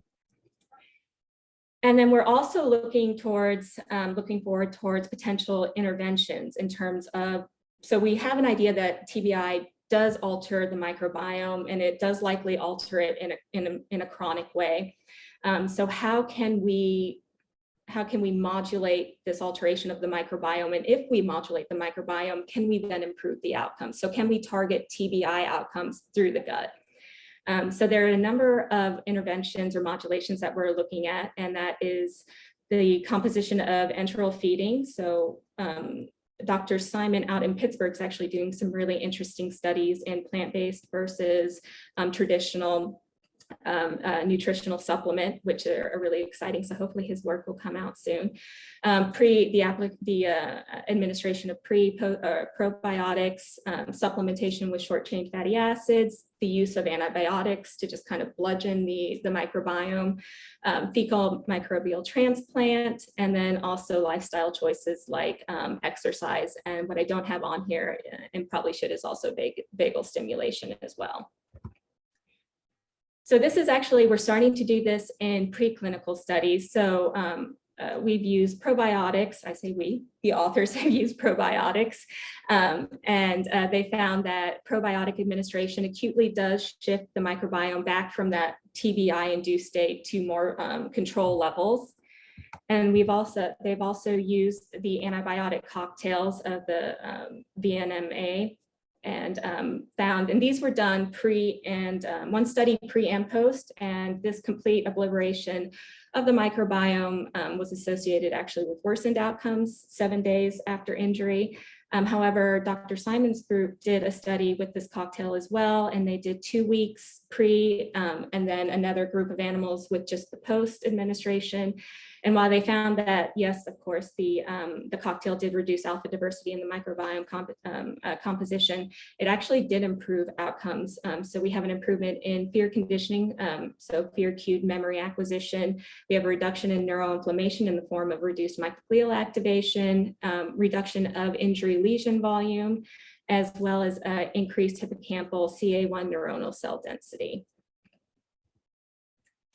And there's one study that just came out in 2021, I believe, looking at the use of the potential application of the FTM or FMT in rats in Sprague-Dawley in a CCI model. And what they found was when they took the control FMT and administered it through a rectal injection into TBI injured mice, that they improved both the alpha and beta diversity, as well as improving spatial learning and memory as assessed through Morris Water maze. And then lastly, Dr. Simon, I believe this one's Dr. Simon as well, his group performed a study with short-chain fatty acid supplementation, and they found that this short-chain fatty acid supplementation following TBI also contributed to improved spatial learning and memory, as well as assessed through Morris Water maze. And we have right now just one preclinical study or one clinical study using probiotics without alteration of enteroinal feeding, just for that caveat. And what they found was that the use of probiotics did help improve or alter the microbiome, the shift in TBI-induced microbiome. And they're suggesting that it's doing so by improving outcomes potentially by shifting the immune signature from a Th2 response to a Th1 response, which they assessed through flow cytometry. And then this was also associated with a decrease in infections and hospital-acquired infections in particular, which is a particular concern in the TBI population, as they're more prone to both hospital-acquired infections and later on in life infections as well. And they also established the use of probiotics in critically ill patients. And then just to quickly touch on, and I know I'm starting to run long, so I'll start wrapping it up. Just to quickly touch on something else that we really need to consider as well in the field is the issue of feeding intolerance. So many TBI patients have changes in their feeding behavior. They need nutrient supplementation, but it's not always tolerated. In fact, 50% of patients don't tolerate the nutritional supplementation. So we have two studies that are looking at enteral feeding to examine whether or not this nutritional supplementation can potentially improve outcomes. And we know that the microbiome is really exquisitely sensitive to changes in diet. So the implication would be that this nutritional supplementation is working through microbiome shifting as well. And what they found is that administration of this nutritional supplementation does actually help reduce some of the infections that are associated with TBI patients that they acquire in the hospital, particularly pneumonia in one study, and in another study, basically sepsis. However, unfortunately, these kind of beneficial effects on the occurrence of infection don't have a change effect on mortality. So these patients die at the same rate as patients who don't receive feeding or nutritional supplementation. So just to quickly summarize, what we can kind of broadly take from the limited literature that's kind of present in the TBI field right now is that we do have acute and chronic alteration of the gut microbiome in clinical and preclinical TBI settings. And this is associated with decreases in beta diversity, as well as kind of shifts in the four major phylum that comprise the gut microbiome. And that modulation of TBI-induced gut dysbiosis can improve TBI-related outcomes, particularly neuroinflammation, neurodegeneration, and neurological functioning. And what we're also hoping, or what I'm hoping, is that restoration or manipulation of the gut microbiome is going to be a potential therapy for targeting TBI outcomes to improve TBI outcomes, and the secondary injury mechanisms that are involved in the progression of TBI, but to do so in a way that's going to be able to be tailored and personalized based on the composition of the microbiome. And hopefully once we get more work done, we can determine if you have this shift, what might you need for supplementation to hopefully improve your outcome. So just moving forward, we have a lot of work that we need to do. We need to expand our patient populations. We have a number of populations that we haven't considered yet, or we haven't had a chance to examine yet. We also need to consider the rest of the microbiota because they do play a role and interact with the microbiome as well as diet, exercise, and then the quality of care and support following injury, both acutely in the hospital and then chronically long-term when these patients go home. And then as far as TBI, preclinical TBI studies go, we do need to start taking into consideration the sex, age, and strain of the mice, the model of injury that we're using, the location of the injury. It's well known that there are variations in microbiota between vendors and even within vendors themselves in terms of different colony rooms, as well as differences in the water quality and the chow that's provided to within institutions, which can potentially also affect baseline metabolic or microbiome. And then as well, in regards to the clinical studies, we need to, as I said, if we want to increase our populations that we're looking at, we are going to need to increase our population sizes. And then with that, maybe consider more multi-site studies. So I'm sorry, I think I went a little too long, but I'd like to thank everybody for being here. I'd like to thank Proteintech for inviting me to share a little bit about what the TBI field is trying to do and work towards with the microbiome brain gut axis. My new lab, Dr. Brian Gilbranson at Michigan State University, and I provided my contact information for anybody who wants to contact me through either email or social media.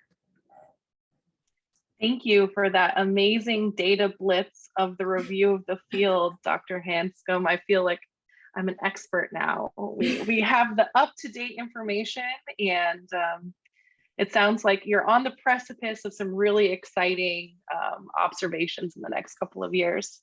We had one question for you, and if we can do that briefly, our next speaker is having some technical difficulties, so we'll move on to Dr. Blacher and then have her at the end. But we had a question from regarding the extent to which medication itself after TBI has an effect on the gut microbiome, in addition to the changes that are directly due to TBI. Absolutely, absolutely. That's something we really haven't addressed. The medications, any kind of combination of medications can potentially affect your microbiome. So whether it's an antidepressant or maybe an anti-inflammatory. So anything that these patients are administered could potentially contribute to changes in the microbiome, either exacerbating them or I would say potentially exacerbating them. And what we need to consider is that there's going to be differences between mild TBI patients who, when they go into the clinic, if they don't have an open wound, they won't be getting antibiotics, they won't be getting any of the pain, perhaps some of the pain medication for pain management, but maybe later on they'll be getting other medications to deal with some symptoms that to kind of treat symptoms of TBI that might arise later, versus somebody who's been involved in a polytrauma that has TBI with maybe multiple broken bones or open wounds. Those individuals are going to be getting antibiotics. They're going to be getting probably, I don't want to speak for doctors, but kind of the upper tier of pain medication to manage that pain as well. And we all know that pain medication can modulate immune response, and the immune response can then in turn affect microbiome. So it's a very complicated, nuanced component to it that at this point we haven't really delved into, but we really should consider. Thank you for that. Okay, so Katherine is actually having some technical difficulties, so we're going to move her to the end. And luckily, our keynote speaker, Dr. Eran Blacher, has agreed to step in for us. I'm happy to introduce him. He carried his bachelor's studies in life sciences, as well as his PhD in neuroimmunology at the University of Tel Aviv, Israel. And his postdoctoral studies were carried out in the laboratory of Dr. Eran Elanov from the Department of Immunology at the Weizmann Institute of Science, and also in Israel, where he studied the role of the microbiome in the context of neurodegenerative diseases. His current work in the laboratory of Dr. Katherine Anderson in the Department of Neurology at the Stanford School of Medicine is looking at the gut-brain axis in aging and neurological diseases. I'm also happy to announce that he will join the Silberman Institute of Life Sciences of the Hebrew University of Jerusalem as an assistant professor in 2023. Always exciting to see a new gut-brain axis lab starting up, where he'll be opening his new research lab studying the microbiome gut-brain axis in aging and neurological disorders.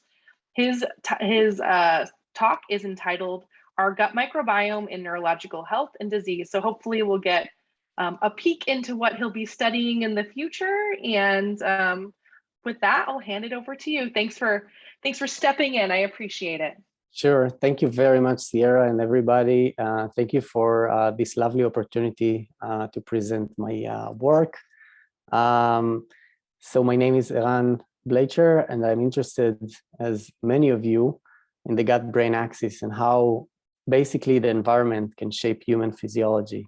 And I want to share with you today some of our latest findings on how environmental factors such as the microbiome and their metabolites regulate our physiology and susceptibility to neurological diseases by gut-brain interactions.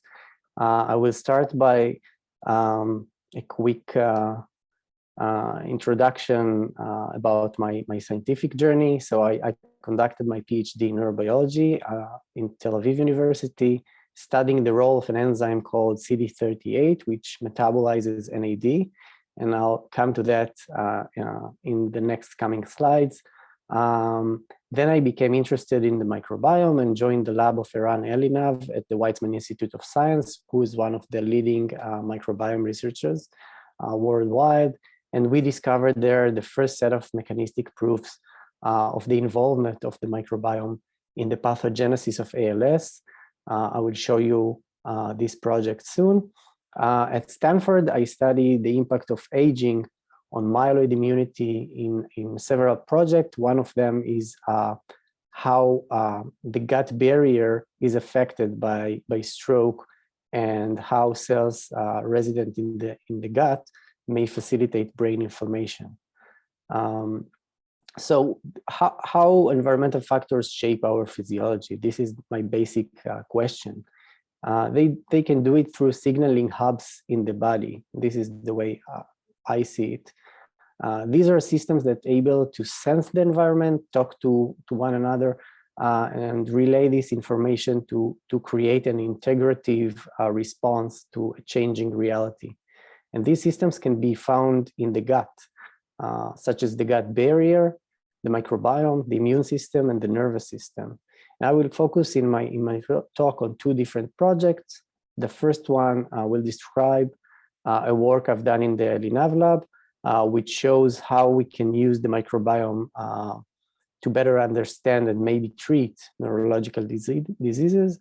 And the second part will be dedicated to research centered around a set of yet unpublished results from my work at Stanford, showing that the gut barrier is actually breached following stroke, exposing immune cells to bacterial molecules and facilitates post-stroke inflammation in the brain. So typically when we think about the impact of these environmental factors on the human organism, we think about the immune system and the nervous system. Thanks to many mechanistic research that has been done decades ago, we have a pretty good understanding about what the sensors and the molecules are and what are the pathways that are involved in immune and neuro-related circuits. But I think there is a third major sensing system in the human body, which is the microbiome. And the microbiome is community of commensal microorganisms that colonize the human gut. The microbiome gut-brain axis is a multifactorial group of interactions by which gut bacteria can affect the brain and vice versa. And one way would be by secretion of small molecules, metabolites, that are produced by the bacteria, being absorbed to the circulation and reach the brain where they can modulate the activities of brain cells, such as neurons, astrocytes, and microglia.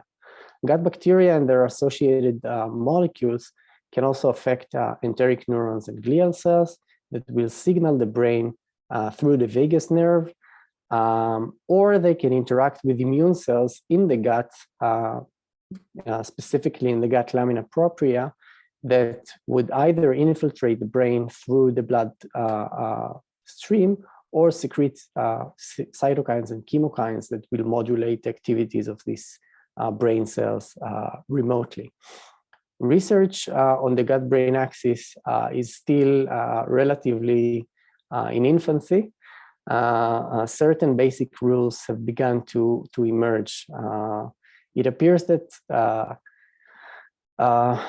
through specific neurological pathways evolved to respond to microbial populations. So, for example, germ-free mice, which are mice that are devoid of any microorganisms, exhibit decreased risk-taking behaviors and hyperactivity, while also displaying learning and memory deficits compared to conventionalized SPF or mice that are colonized with normal bacteria. Further, germ-free mice also show changes in expression of the serotonin receptor, neurotrophic factors, and other markers related to brain functions, NMDA receptors in the hippocampus, and they are also displaying impaired blood-brain barrier, as well as increased myelination in the prefrontal cortex. So many neurological differences are presented in germ-free mice, and the whole difference between these mice and other mice that we work on usually in the lab is the complete absence of the microbiome, which is interesting.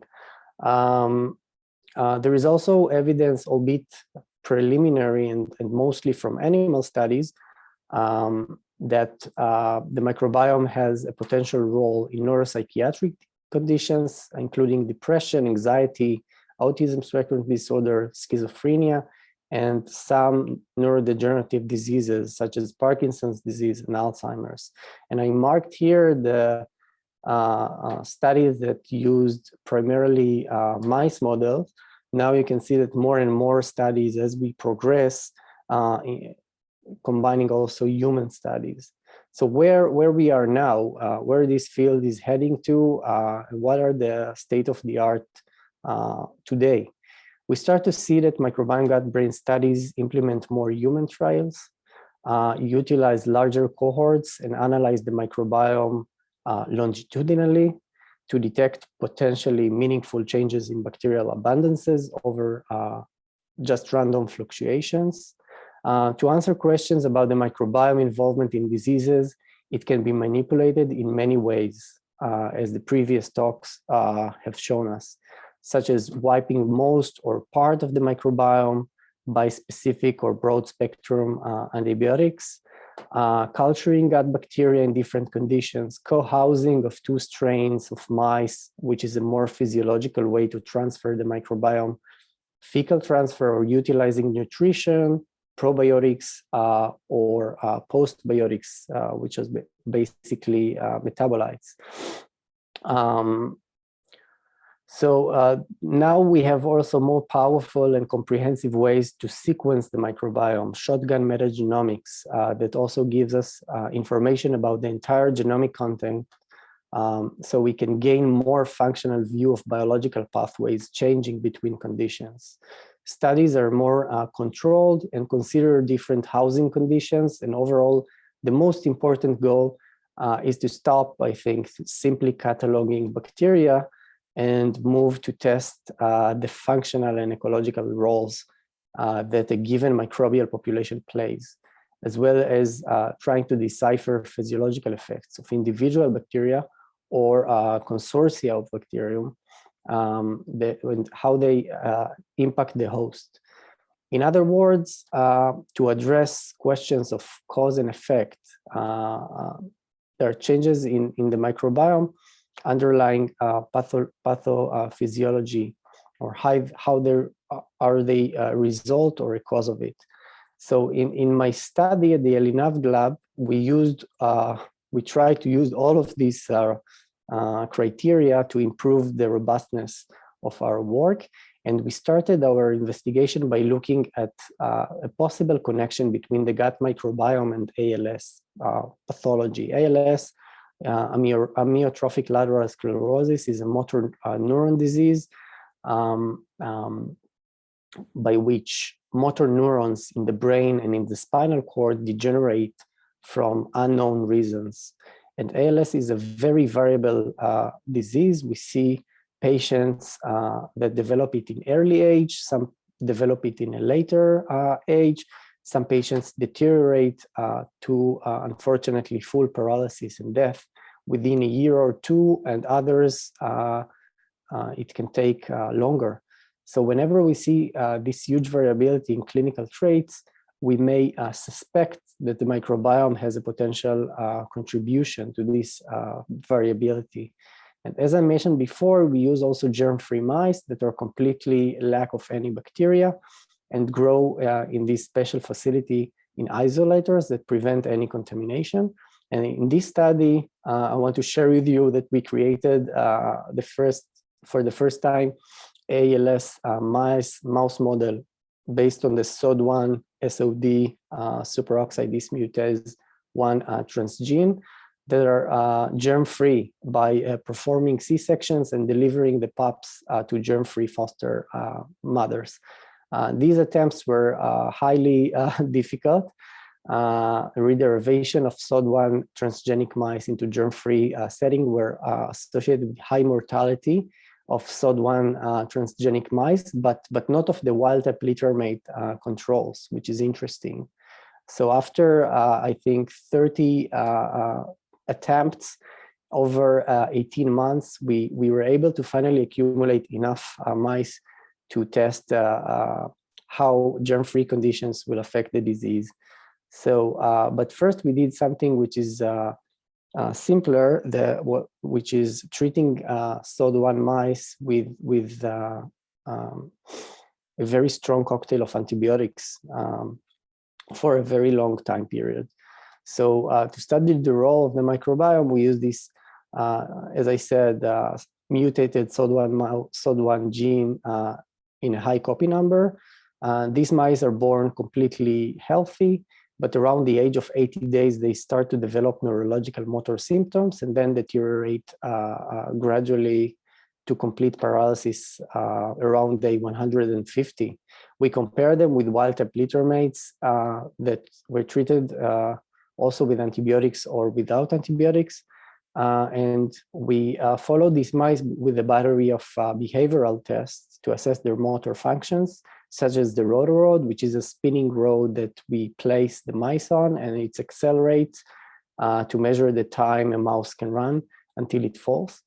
Hanging wire grip test to examine how the mice perform on the hanging wire. Healthy mice will easily escape this trap, while symptomatic ALS mice have difficulties in neurological scoring, which is an observatory evaluation of a mouse motor functions, such as failing to stretch their legs like a healthy mouse. So you can see here that to compare the contribution of the microbiome, we compared SOD1 mice to wild-type littermates that were treated or untreated with antibiotics. And so the red curves, which are the SOD1 with antibiotics, significantly lower than the blue curves that represent the SOD1 without antibiotics or with water. And you can see that in the rotorod and grip tests, the lower the curve is, the disease, the severer the disease is.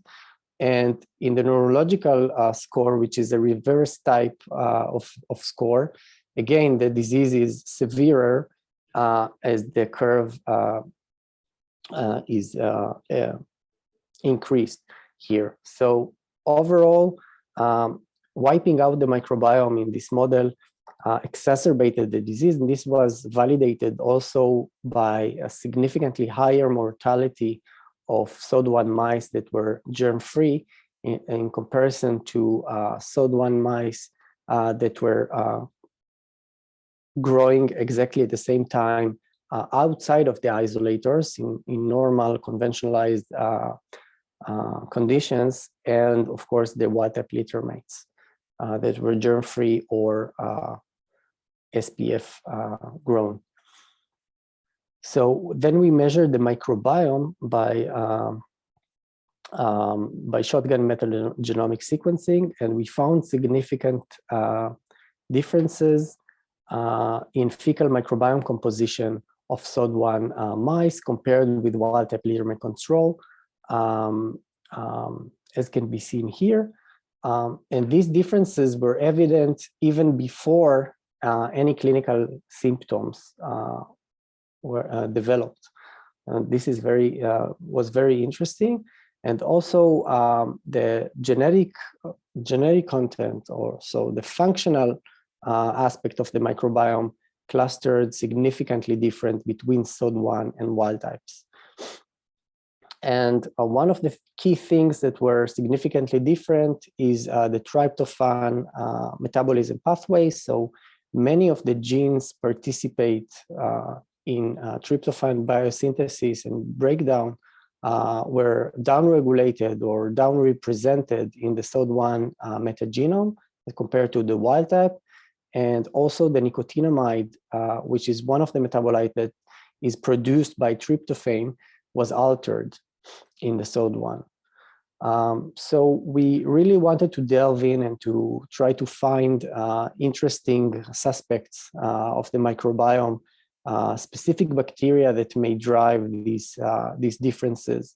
So we identified using linear regression and by measuring the relative abundance of individual bacteria across time, as the status of these mice as time progresses become worse in the SOD1. And we looked for very significantly different bacteria in their abundances between wild type and SOD1. So we were able to identify 11 bacteria that were top significantly changing between the two genotypes. One of them was Akkermansia muciniphila that was significantly down represented or down regulated in the SOD1 microbiome while keeping a relatively high abundance in the wild type. This was also validated in qPCR for specific with specific primers to Akkermansia in the stool. So the idea was to take SOD1 mice and their litter mates to treat them for 2 weeks with antibiotics at a very young age upon weaning, and then to try and monocolonize these mice with each and every one of these 11 bacterial candidates to see if we will be able to hunt one or more bacterium that will be probiotically helpful in delaying the ALS symptoms. And luckily, we found Akkermansia here, this time in the red curve. So the red curve represent Akkermansia treated SOD1 mice as opposed to SOD1 that were treated with vehicle or PBS control. And Akkermansia significantly improved the performance of these mice in all the behavioral motor tests. It improved their neurological scoring, it lowered it. And also Akkermansia treated SOD1 mice had more viable neurons in motor neurons in their spinal cord, accompanied by increased or higher survival. Here in comparison to SOD1 mice treated with other bacteria as controls. So then we try to ask what is the mechanism by which Akkermansia can improve or delay ALS symptoms in these mice. So we conducted a very comprehensive analysis of the metabolites in the blood or in the serum of these mice. And we discovered that upon treatment with Akkermansia, there was a significant increase in nicotinamide, and not only nicotinamide, but also all its biosynthetic, all the members of its biosynthetic pathway were elevated in SOD1 mice treated with Akkermansia. And then we try to see if Akkermansia muciniphila, this bacterium, can produce nicotinamide and replenish the levels of nicotinamide in the host. So in vitro, in bacterial cultures, you can see by here in the green, light green group, Akkermansia was producing nicotinamide and releasing it into the media, while other bacteria or heat-killed Akkermansia were able to produce significantly less levels of nicotinamide. And we also found that nicotinamide can reach the CSF, the cerebral spinal fluid, that represents the brain, basically the nervous system. So when we treat these mice with Akkermansia, if they are, it doesn't matter if they are SOD1 or wild types, we can detect this increase in nicotinamide in the CSF of these mice, meaning it can transfer from the circulation system to the brain. So next, we just treated the mice with nicotinamide to see if this can ameliorate ALS. And when we treated them with biosmotic pumps that were implanted under the skin for a long period of time by a slow release of the substance, we were able to validate that nicotinamide in the treated group was elevated significantly in the CSF and improved the disease symptoms indicated by the Rotarod, the grip test, and the neurological score. And then we moved on to ask if this can be also relevant to humans. And we did a very small preliminary study in human patients, had in collaboration with Dr. Mark Watkin at the Hadassah Hospital of the Hebrew University of Jerusalem. And we found a marked difference in the ALS metabolome compared to healthy family members that were in this study served as healthy controls. We used spouses of the ALS patients. This is a very rigorous control as these individuals share the same environment.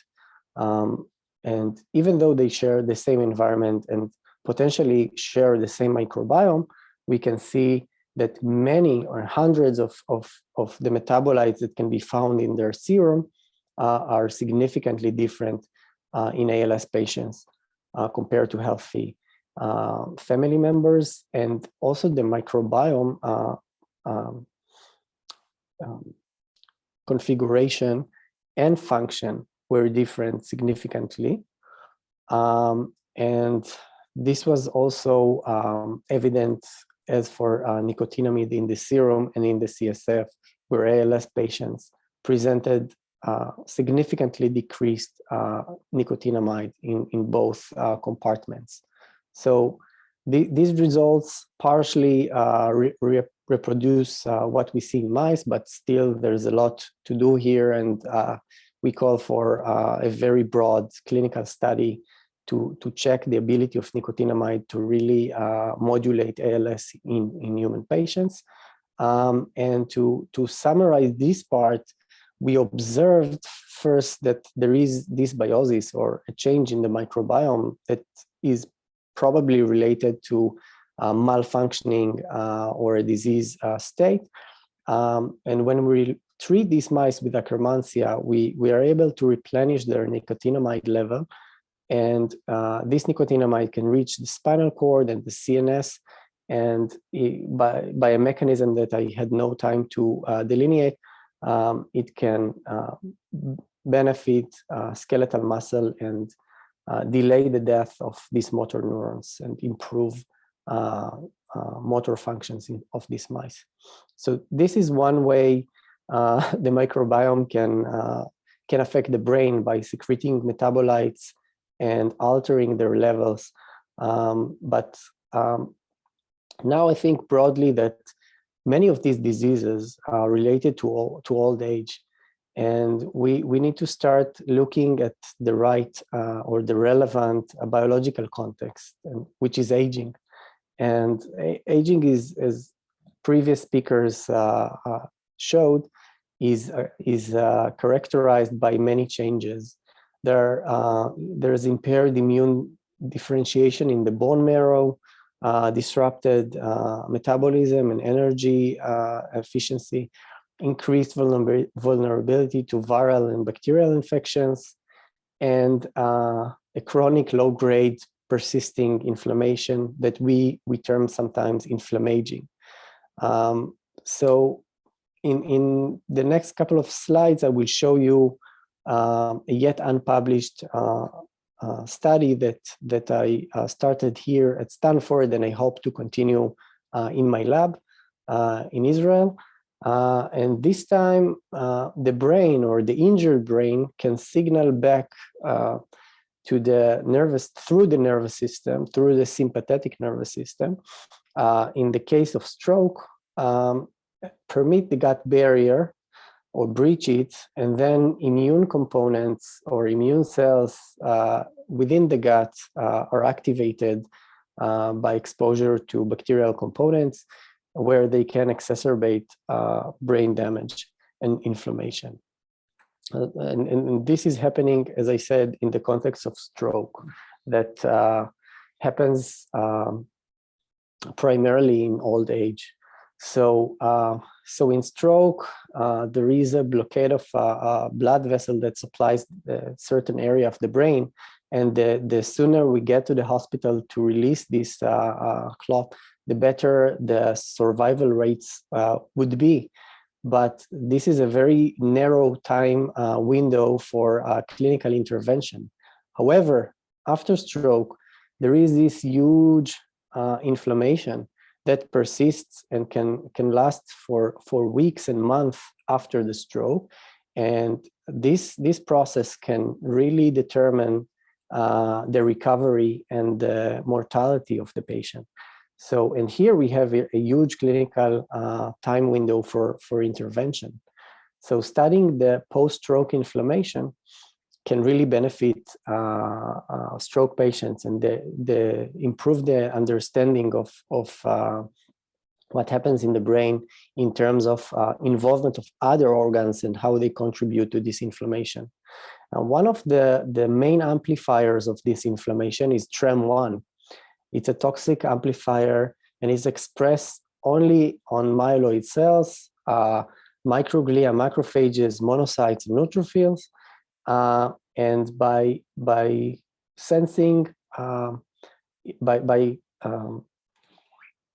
connecting to its ligand, it can amplify inflammation by heterodimerizing with toll-like receptors or node-like receptors, TLRs and NLRs on myeloid cells, and really amplify their signaling, and which will end in pro-inflammatory response, release of pro-inflammatory cytokines such as TNF-alpha, IL-1 beta, IL-6, IL-12, and so on and so forth.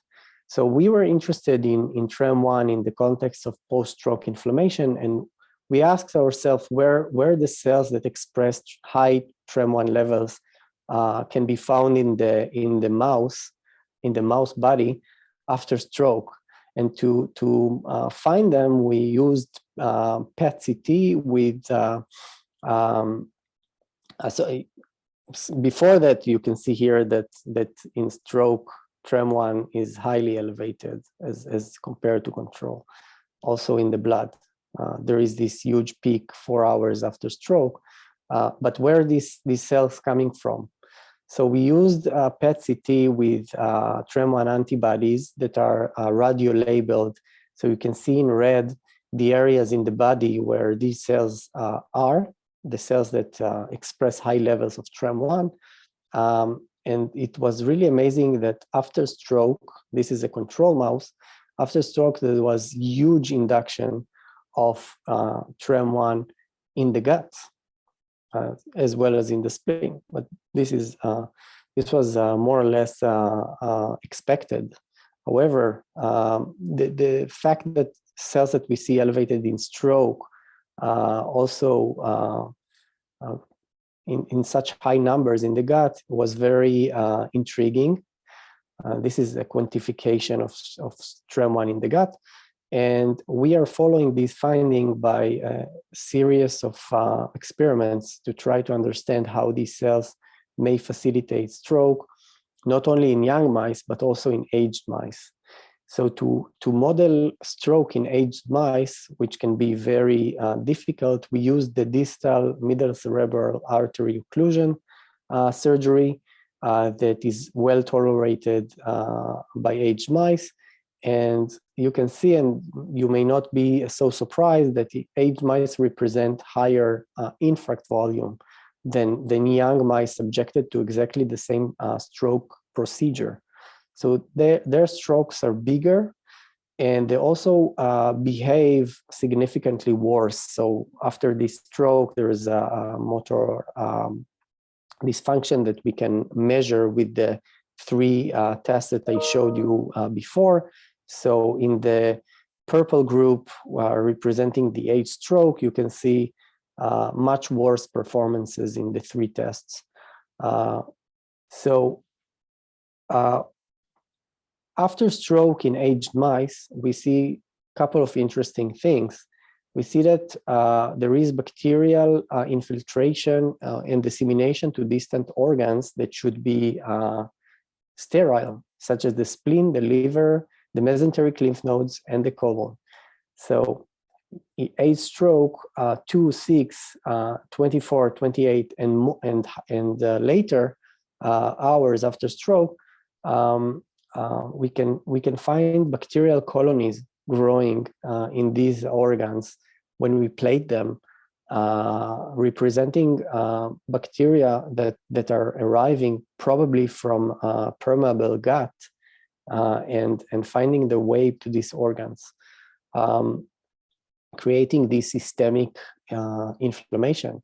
So we measure gut permeability by phytidextrin, and when we gavage phytidextrin to healthy mice with intact gut barrier, it should not appear in the blood. However, if the gut barrier is breached, we can monitor phytidextrin levels in the gut, in the blood, and this will indicate a breached barrier, gut barrier.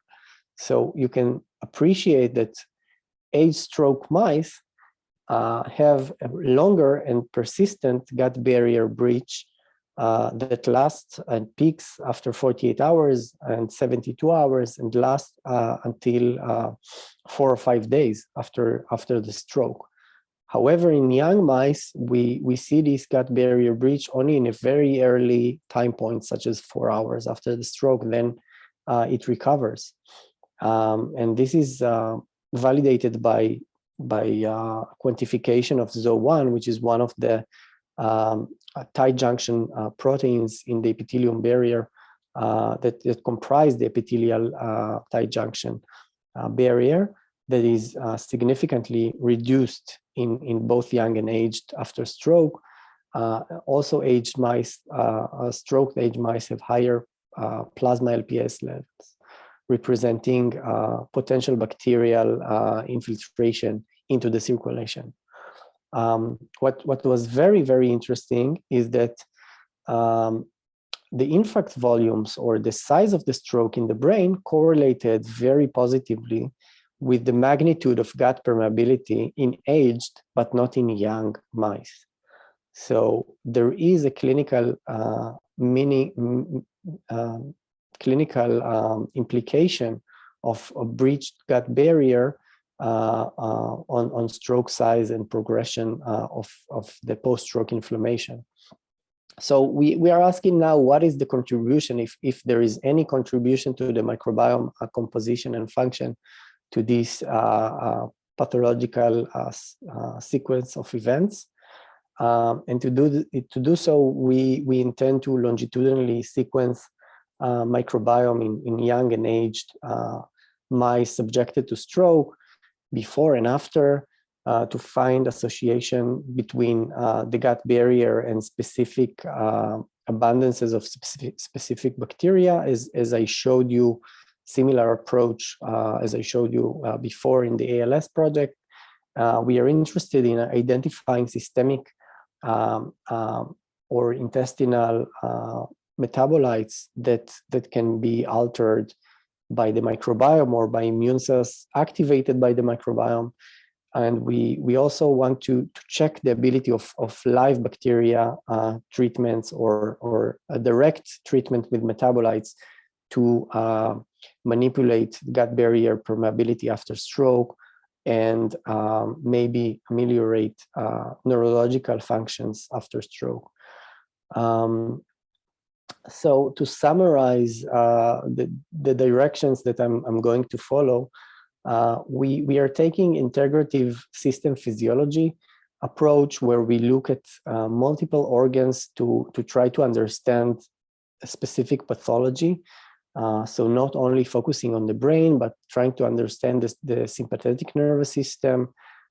In this case, how it permits the gut barrier, which bacteria are they, and how they infiltrate, how they activate immune cells in the gut lamina propria. These cells, they might upregulate TREM1, they may upregulate or downregulate other interesting immune targets that can serve as potential therapies against post-stroke inflammation or other head injuries.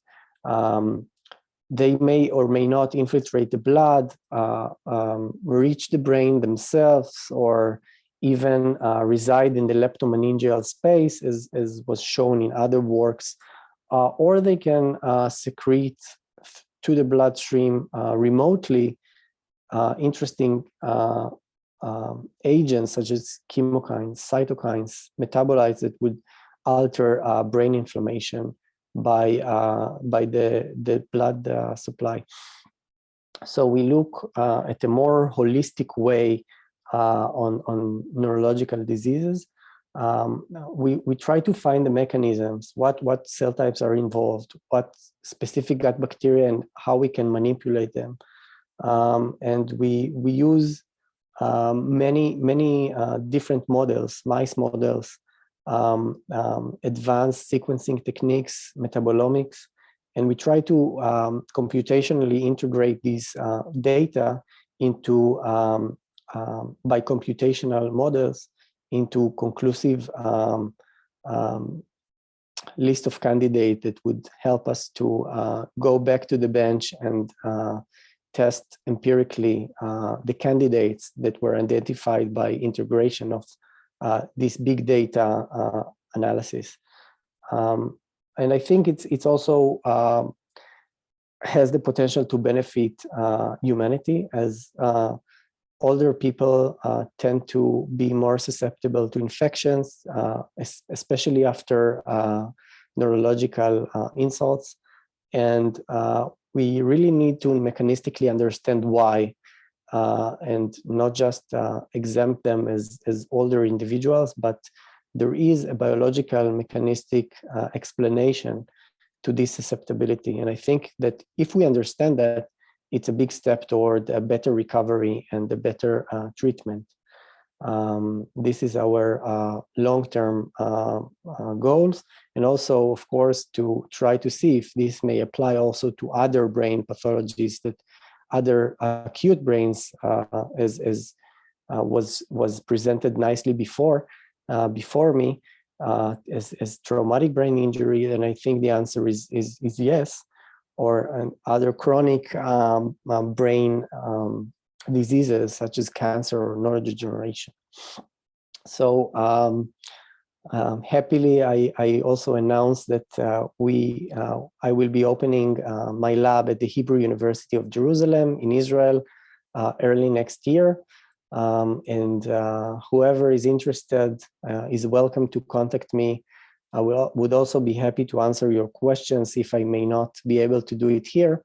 So please feel free to write me with any question regarding the work I presented here. If you need anything, and if you want to apply, I will be very happy to recruit master students, PhD students, and postdocs. So I would like to end by thanking the members of my mentor here at Stanford, Kathy Andreasen, and the members of Eran Elinav's lab at the Weizmann Institute of Science, and my funding sources, and thank Proteintech and you for the wonderful opportunity to talk here. It was really great. Thank you so much for your wonderful talk and beautiful slides. I was so impressed by how you were able to condense such complicated things into very simple figures. Thank you very much. It was quite a tour de force, and I'm really looking forward to the work that you're going to be doing in your lab. We had a couple questions for you from the audience. One is from Amarita Mukherjee. And they ask that regarding the ALS human study that you mentioned, where the patient and their family members, although sharing the same environment, had different microbiome, are you considering genetic variability within the population that influences the gut environment and act as a factor that allows the growth of certain species of bacteria? So this is a very old question in the field. What is the contribution of genetic background to microbiome composition and function? So beyond my very tiny ALS study that was done on 37 ALS patients and some more healthy controls. So this is very observational, and this is not a real clinical study. So I must stress this. It was just to see if we can validate some of our results obtained from mice. So beyond that, very, very big experiments that utilized hundreds and thousands of participants did not find any connection between genetics, GWAS studies, sequencing, whole DNA genome sequencing to the microbiome. The microbiome is primarily or mainly determined by environmental factors such as nutrition. Nutrition is the number one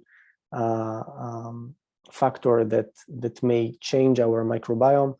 Medications such as antibiotics, traumatic events, stress, and all the activity, hygiene, so all the other lifestyle related habits and factors that you can imagine affect our microbiome and shape it. And it's highly dynamic. So if we, for example, change our nutrition, our microbiome composition will react very, very fast, and we will be able to find differences even in a couple of days interval.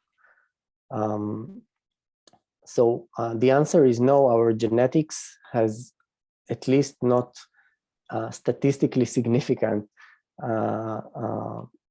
direct effect on the microbiome. There might be very interesting non-direct effect of genetics on the microbiome, but they will have to manifest first as differences in the gut microenvironment that will lately affect the microbiome composition.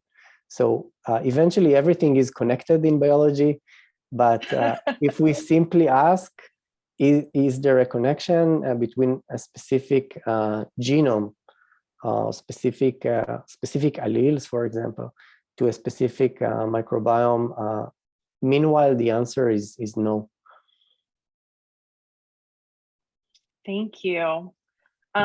You also mentioned that you're going to be doing some computational modeling. Are you applying advanced artificial intelligence and machine learning approaches to modeling the microbiome? And so deep learning, machine learning approaches, they are very instrumental in large cohorts.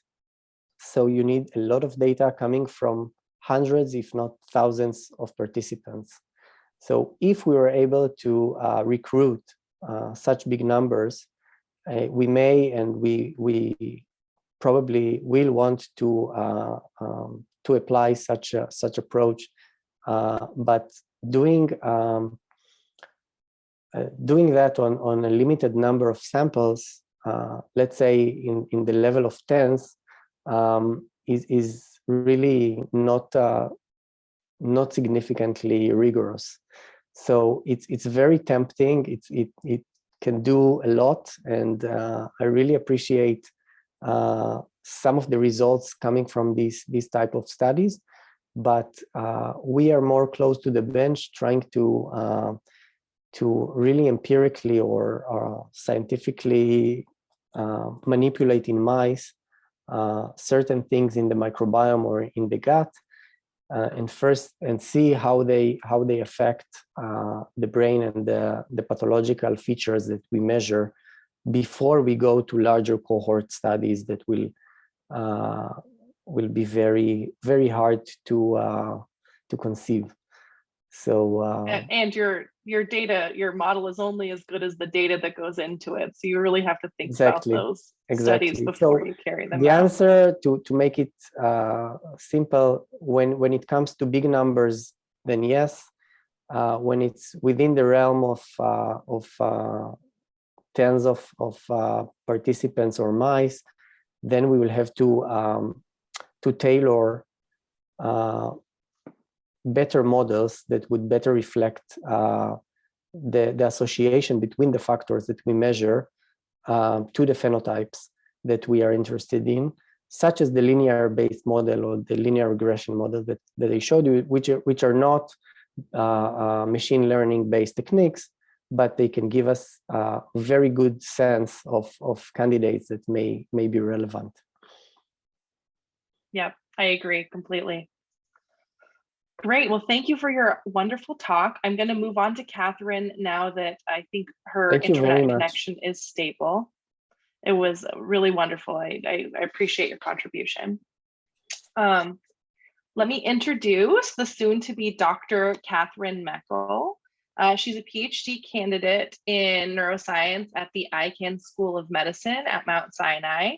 Her dissertation research in the Corrali lab examines the effects of the gut microbiome and its metabolites on rodent models of cocaine addiction. Her work is supported by an NIH Blueprint F99K00 fellowship, as well as the Diversifying the Community of Neuroscience R25 program. In addition to her PhD work, Katherine previously studied the effects of diet, metabolism, and the gut microbiome on disease pathogenesis in colorectal cancer and inflammatory bowel disease in the PICAO lab at the University of Chicago. It was these studies that sparked an interest in understanding how the peripheral factors such as dietary and microbiome-related metabolites can modulate behavior, brain function, gene expression profiles, and epigenetic regulation. And I'm happy to announce that this fall, Katherine will be starting as a visiting assistant professor of neurobiology at Swarthmore College, where she will focus on undergraduate STEM education and continued research on the gut-brain axis. Katherine, are you there? Can I hand it over? Can you hear me okay? I can hear you. I'll let you go. Terrific. Thanks everyone for your patience. I just moved for this position at Swarthmore, and we're still getting used to the technical quirks of our new home. But I'm really excited to talk about my dissertation work, which is focused on the effects of gut microbial metabolites in a rat model of cocaine use disorder. And we've seen, let's see, there we go, a bunch of wonderful talks today looking at everything from neurodegenerative diseases to neuropsychiatric diseases and how the gut-brain axis can affect animal models of these different conditions. And as I said, my dissertation work has chosen to focus on substance use disorders, specifically cocaine use disorder, which is a big problem in the United States and globally. And I want to point out that overdose deaths from cocaine use disorder have really been on the rise in the last few years. And in particular, if we start looking at like 2019, 2020, with the COVID-19 pandemic, there's been even a continued escalation. And at this time, there are no FDA-approved medications for the treatment of cocaine use disorder.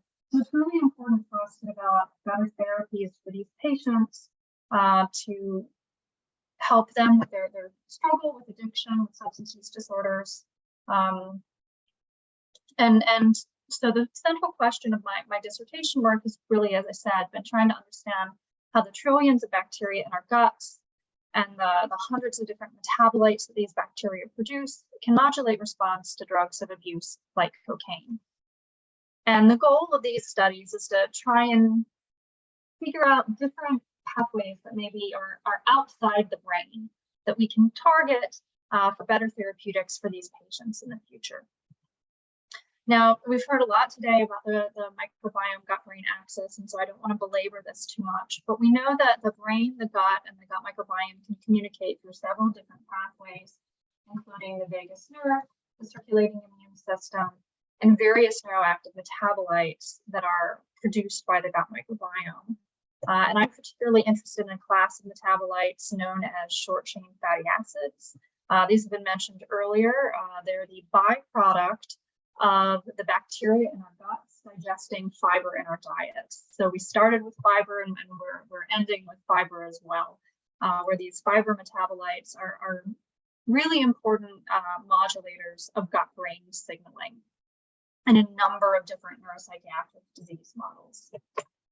And for these studies to tease apart gut-brain interactions, our lab uses a microbiome depletion model where we put animals on a combination of broad-spectrum antibiotics in their home cage drinking water. We selected these antibiotics because they have poor absorption through the gut, meaning that they're not going to get absorbed into other bodily compartments. This minimizes off-target effects. We're just trying to take a sledgehammer approach and wipe out most of the bacteria in the gut. And when we do this, sure enough, we see a substantial decrease in microbial diversity, as well as a decrease in those metabolites that the gut microbiome produces, which makes sense. When you're killing off the bugs, you're going to also kill off their byproducts. But we've done a number of different tests looking at baseline physiology of these animals, and we've seen that they exhibit similar drinking, body weight changes, baseline locomotor activity, so they're not demonstrating sickness behavior where they're sitting in a corner, not wanting to move around. Inflammatory biomarkers, stool frequency. This was not a fun experiment with my PhD. Serum corticosterone, as well as cocaine metabolites. And so together, all of these studies have kind of confirmed for us that, at least for the purposes of our work and these studies, we have animals that are pretty healthy for behavior testing. And it would be impossible, sadly, to do these studies in a notobiotic isolator in germ-free animals. So antibiotics is kind of the best we've got to do this kind of manipulation. So for my studies, I'm doing intravenous self-administration. And I want to talk a little bit about this, just in case anyone in the audience doesn't have experience with substance use disorder models.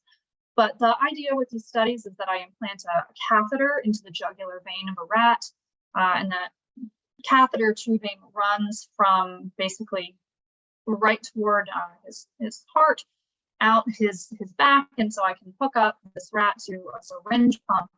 And so every time this guy presses this lever, the syringe pump will deliver an intravenous infusion of cocaine. So the rat can work by taking pressing the lever, and he'll get a hit of cocaine. And this is a great model for thinking about human substance use disorders, because the rats are actually taking the drug themselves. They're determining how much they're going to take in a given session and working for it, rather than me giving them drug and them taking it involuntarily. So these first studies were done by some collaborators of ours and have really become a foundation for my dissertation work, where they wanted to examine the effects of depleting the microbiome with antibiotics and seeing how that would affect cocaine-seeking behaviors. And they did a behavioral economics task called within-session threshold task. I'll explain how this works in a minute. But this task basically looks to see how hard animals will work as cocaine becomes more effortful to take as the session continues. So in this first phase of the experiment, where the animals are learning to take cocaine, there were no differences between either animals that received antibiotics in pink or the water treated controls in blue. But things got more interesting as we moved to this behavioral economics task, and now I want to explain how this works. So basically, as the session goes on, the infusion, that hit of cocaine, is going to get shorter and shorter according to a quarter log scale. And so every lever press will still get an infusion, but because the infusion gets shorter as the session goes on, the animals have to work progressively harder by pressing the lever more times if they want to maintain a similar blood level of cocaine as the session continues. So you start out at the beginning of the session with these low effort, low price infusions, and then it gets harder and harder, more expensive, more effortful as the session goes on. And what they found was that at the beginning of the session, when the animals didn't have to work as hard for cocaine, you can see that there's no differences between groups. But as the session goes on, the water-treated controls are like, peace out, I'm good, I'm gonna keep working for cocaine, but I'm not gonna keep working as hard, whereas the antibiotic-treated animals kept working harder and harder, lever pressing more and more to try and keep up that same blood level of cocaine. So this indicates that the antibiotic-treated rats were willing to work harder for low doses of cocaine as the session continued. So this got me thinking for my dissertation work, what about relapse? The biggest problem in human substance use disorders is really getting people to remain abstinent for long periods of time. People being abstinent for a few days or weeks can be relatively easy, but you'll see humans relapse years after they stopped taking drugs. And so this is a big problem that really is a major contributor to people overdosing and dying. And so that's what I wanted to model for my dissertation work. And the way that we can do this, it's hard to get the catheter lines to remain patent with good flow throughout an entire long abstinence period, but we can see how animals respond instead to drug-associated cues. So you can think of a drug-associated cue as like the drug would be a cigarette and the cue would be a lighter that you use to actually light that cigarette, or a liter of vodka versus say a shot glass or a sign for a bar. And so in the case of modeling how animals respond to drug-associated cues, when this rat is pressing this lever and receiving an infusion of cocaine, a cue light will come on, signaling that infusion. And so the same way that humans will respond very strongly to drug-associated cues and how that can trigger drug-seeking relapse-like behavior, we can model that in animals as well. And so for my studies, this is very similar to that timeline that I showed you earlier. The animals are going to be on either antibiotics or water for the duration of the session. They undergo this acquisition learning period where they learn to take cocaine, but here they're going to be abstinent for 3 weeks.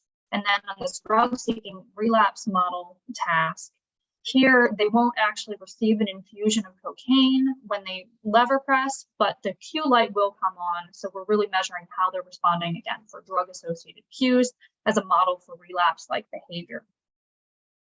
And what we found is that, as expected, there were no differences in acquisition, again, from between the water and antibiotic-treated animals, confirming, good for us, that these findings from that earlier study are consistent. But when I went to this relapse model task, seeing how the animals responded for drug-associated cues, here you can see that the antibiotic-treated animals are responding much more strongly. They're lever pressing more for that cocaine-associated cue light compared to the water-treated controls in blue. And there were no differences in inactive lever pressing. This is basically a behavioral control between the two groups. We also saw that there was a decreased latency to first lever press. So basically, as soon as those levers became available, the antibiotic-treated animals were going for it right away, whereas the water-treated controls were waiting a little bit longer to respond to do that first active lever press. And then this is another way of teasing apart those data over the course of the session, where you can see that the antibiotic-treated animals are continuing to respond more and more for the cocaine-associated cue light compared to the water-treated controls that, again, just seem to taper off. kind of similar to that within session threshold task study that I showed you earlier. And then here's a way of more quantitatively analyzing that, where we actually break up that session into different time points and then compare the slopes of the lines across those different time bins. So how is this happening? How are antibiotics increasing cocaine-seeking behaviors? Well, I turned to looking at the microbiome, and I did 16S sequencing to basically construct phylogenetic trees to try and understand the changes in the microbial communities that are happening in these different experimental groups. And of course, as expected, we saw a robust depletion of the gut microbiome. And when we actually teased apart at the phyla level, this is looking at it very broadly, the differences in relative abundance in the water-treated controls compared to the antibiotic-treated animals, we saw a huge loss of bacteria, in particular in this firmicutes phyla. And these bacteria here in blue, these firmicutes, are some of the main producers of short-chain fatty acids. So we were seeing a huge loss of these bugs that make some of the metabolites that we're the most interested in studying.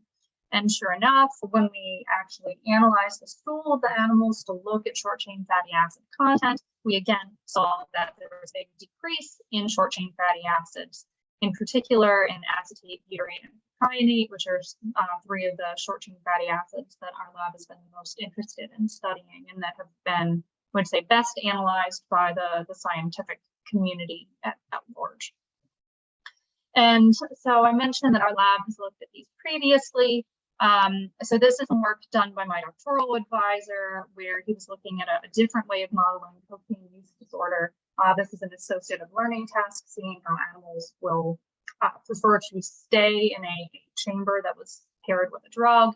You can see that antibiotic-treated animals prefer to stay in a cocaine-paired chamber more than water-treated controls. And if we look at the animals that receive supplementation with either short-chain fatty acids alone in green or a short-chain fatty acid antibiotic combo in purple, there's no differences compared to water-treated controls. So short-chain fatty acid supplementation was sufficient to reverse the effects of antibiotic depletion in this other way of modeling substance use disorders. And there's been a number of other studies that have shown that short-chain fatty acid supplementation can reverse the effects of antibiotic treatment in other neuropsychiatric disease models as well.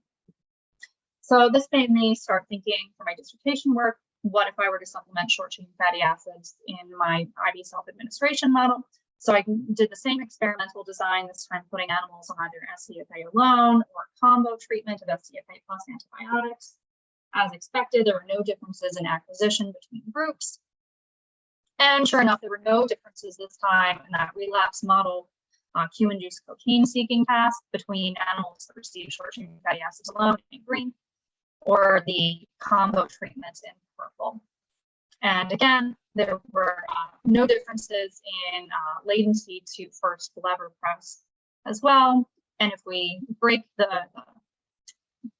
session up into time bands and look at lever pressing over the course of the session, you can see that there's a slight difference at the very start of the session, but then it tapers off, and that there's no real differences in responding for this cocaine-associated Q-light compared with either the SCFA animals or the combo-treated animals. So sure enough, short-chain fatty acid repletion seems to be reversing the effects of antibiotics in my IV self-administration model as well. So now we're seeing this effect in two different models of substance use disorders. So what's so special about short-chain fatty acids? The gut microbiome produces hundreds of neuroactive metabolites, and I'm supplementing 3 of them, acetate, butyrate, and propionate. In both cases, these either the animals that got antibiotics alone or a combo treatment of antibiotics and short-chain fatty acids, all the microbes are otherwise, for the most part, depleted. You see some remaining bacteria, but most of the bacteria are gone. Most of the other metabolites, those hundreds of other metabolites, are gone. So how is just supplementing these 3 short-chain fatty acids reversing the effects of antibiotics? Well, short-chain fatty acids are transcriptional and epigenetic regulators. They can cross the blood-brain barrier where they can act as histone deacetylase inhibitors to actually affect the structure of chromatin and affect the accessibility of the DNA at the molecular level for what transcription factors can come in, what genes can be expressed. And short-chain fatty acids can also act as transcriptional regulators as well by modulating the activity of various transcription factors. So they are huge molecular players on a number of different levels, and I'm not even getting into their effects on the nerves, signaling, or the immune system, which are even more complex. So being a molecular biologist by training, I wanted to do full transcriptomic RNA sequencing on the nucleus accumbens, a key region of the brain involved in rewarding properties of drugs and processing that. And I won't go into my molecular data in too much detail in the interest of time, but suffice it to say that I did pathway analysis that basically looks at the differentially expressed genes and breaks it down into different pathways or gene networks, and then it assigns an activation Z-score indicating how much of a pathway is regulated by a given treatment. And what we found is that there were, when we looked at antibiotics compared to combo, that there were key differences in synaptogenesis, as well as a number of pathways related to synaptic signaling. And these pathways have been highly implicated in substance use disorders previously, particularly PrEP and protein kinase A. And so this seems to indicate that these metabolites that are produced by the gut microbiome, these short-chain fatty acids, can actually modulate how neurons are wiring together in response to drug exposure, and how those neurons are communicating with one another. So just in summary, antibiotics do not affect cocaine acquisition, but they do in fact increase cocaine seeking after abstinence. We can reverse these effects by supplementing short-chain fatty acid metabolites. And it seems to be that this effect is being due to these microbial metabolites modulating particular gene networks involved with synaptic signaling.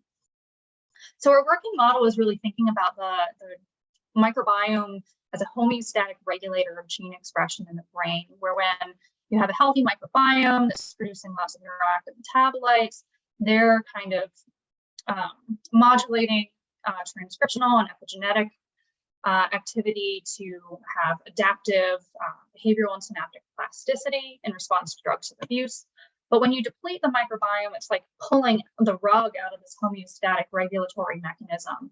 And so you end up that when you have a drug exposure and you've lost the microbiome, you get highly dysregulated gene expression and aberrant behavior as a result. And with that, I'd like to thank my dissertation advisor, Drew Barali, Becca Hoford, who trained me in all of these animal surgery techniques. I also want to highlight our moderator, Dr. Sierra Simpson, is a key collaborator on this project, and it pains me that I'm not able, in the interest of time, to show a lot of the cool multi-omics integrative analysis that she's done on this project. Of course, my thesis committee, my funding sources, and I'm really excited to start my own small lab continuing this line of work at Swarthmore College this fall. Yeah, and with that, I'd be happy to take any questions. This is my cat, who is also named Data, and he is, I guess, a key line of protecting my sanity as I wrap up my dissertation and move to this new position. So thank you very much. Thank you so much, Katherine. As always, I love seeing what you're working on. And we had one question that we'll ask briefly, and then I need to pass it on to Afrida so that we can stay as close to time as possible. But there was a question regarding the ratio of the 3 short-chain fatty acids and how they were chosen, and how they relate to circulating short-chain fatty acids. Sure. So I'm happy to put a link in the chat to the actual paper, both paper from our lab and the paper that we were following. We were going off of an Ernie et al., I think Nature Neuroscience is the journal paper, looking at the effects of short-chain fatty acids on microglial maturation. And so these short-chain fatty acids are meant to try and mimic the levels that you would see normally circulating if the gut microbiome were present and functioning normally, basically. I'll go in and look up that paper to put it in the chat while Afrida wraps up. Sound good? Thank you. Perfect. Sounds good. Thank you so much for your talk. Yeah, thank you. Afrida, shall I pass it on to you? Sounds good. Thank you, Dr. Simpson, for being an amazing moderator for today. And thank you, everybody, all the ECR speakers and Dr. Blacher for being our keynote speaker today. I just wanted to share just a couple last minute slides. If I can just share my screen. So Katherine, if you could stop sharing, then I can go ahead and right. So I know a lot of the speakers today talked about, a compromised gut epithelia, because when we talk about gut dysbiosis, oftentimes we see this leaky gut phenotype. So at Proteintech, we do offer tight junction markers if you want to look at the leaky gut phenotype. So we have a ZO1 marker, a Occludin marker, and Claudin 1.